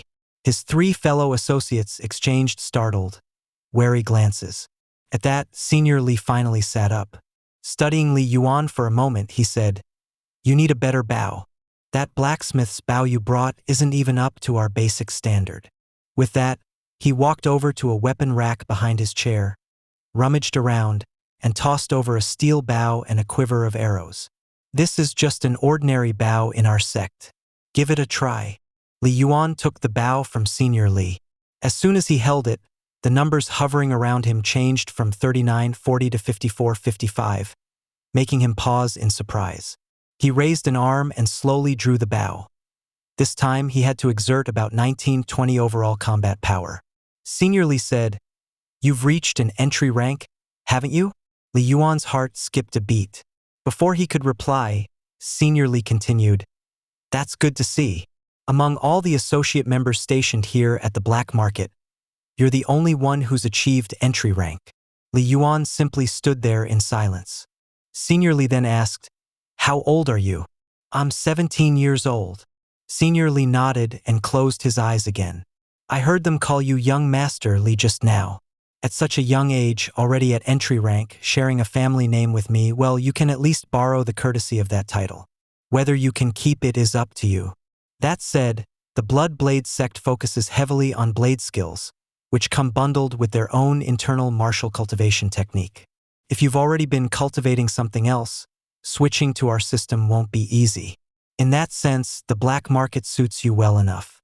Look around here. Maybe you'll find some martial art that fits you better. If you build sufficient strength, you can rise in the sect without fully adopting our blade skills. "Thank you, Senior Li," Li Yuan said. Senior Li gestured toward the bow. "It's yours. Toss out that old thing." "Yes, sir," Li Yuan replied respectfully. Beside them, the other three associates stood in shock. They had expected to be on equal footing, not to find themselves overshadowed by someone already at entry rank. Then again, if he was that capable, why hadn't he joined as an outer disciple? But they soon realized the key was his bow. If he planned to learn the blade from scratch, switching from archery to blade, he'd be effectively starting over. Cultivation techniques and combat skills didn't always mesh well. They couldn't be stacked like building blocks. That realization made them feel a little less pressured. Senior Li cleared his throat to address them again. "Now that we've handled Li Yuan's situation, let's get to the main points. You're all assigned to guard this black market, typically for 3 years. At the end of that, you'll undergo an assessment. If you pass, you'll become outer disciples, eligible to formally train in the Bloodblade sect's martial arts. Until then, you can start learning our basic blade forms. An instructor from the inner sect will be here in a couple of days to teach you the fundamentals. While on duty here, you'll be paid 10 taels of silver per month. The black market is staffed in 2 shifts, swapped every 7 days. We have 300 menial workers, 20 associate members stationed here permanently, and 10 outer disciples overseeing the island. Those 10 form 5 pairs, each pair patrolling one section of the market, 4 outer sectors plus the center, and each pair leads 60 menial workers. You do get certain perks here at the black market, but remember these 3 rules. First, never ask where the goods come from. If someone pays the fees for a stall or a shop, they're permitted on the island. Second, do not interfere in anyone's trade. Deceptions and scams will happen here. If both parties consent to a deal, leave them be. Don't expose them or get involved. Third, don't let fights break out on the island. If someone does start a brawl, we step in with lethal force if necessary, and their goods are confiscated. Of course, whoever puts a stop to it gets to pick one item from the confiscated goods as a reward. Sensing some eagerness from the group in front of him, Senior Li continued, "Do you know why there are always 20 permanent associates stationed on this black market island, and yet more keep arriving?" Zhang Yu stepped forward. "Senior Li, I suspect it's because of casualties. If a disciple can't keep the peace, they might end up killed in the process." Senior Li nodded. "Good enough. The 4 of you will now be divided into pairs and assigned to fill the 2 vacancies, which are in the East Market and the Central Market. Once you're paired off, head there at once and keep things under control. No mistakes." "Yes, Senior Li." The 4 chorused, then went off to form their pairs. By the numbering system, Zhang Yu and Zhao Jinan teamed up, while Li Yuan was grouped with Wen Xiaoqiao. Next came drawing lots to determine whether each pair would take the East Market or Central Market. For slips of paper, 2 labeled East and 2 labeled Central were placed in a small jar. Only when both disciples in a pair drew matching slips would their assigned area be settled. After a few tries, Li Yuan and Wen Xiaoqiao both drew the Central Market. And so, the groupings and patrol routes were set. "Young Master Li, please take care of me," Wen Xiaoqiao said in a coquettish tone that jarred with her large, sturdy physique. Li Yuan felt at a loss for words but reminded himself that a plump woman was still a woman. Politeness cost him nothing. He inclined his head. "Likewise, Miss Wen. It's a pleasure to work with you." Then he added, "And just Li Yuan is fine." He hadn't wanted to stand out so much the moment he set foot on the island. Already, revealing his entry rank strength had put him on everyone's radar. Deep down, Li Yuan felt a renewed urgency to grow stronger. He had showcased a 19-20 draw strength for the bow. But in reality, his full potential hovered at 54-55, which suddenly didn't feel like it would be enough in a place like this. Thanks for watching the video all the way to this point. If you enjoyed the story and want to see what happens next, leave a comment so I know you're liking it, and I'll bring you the continuation.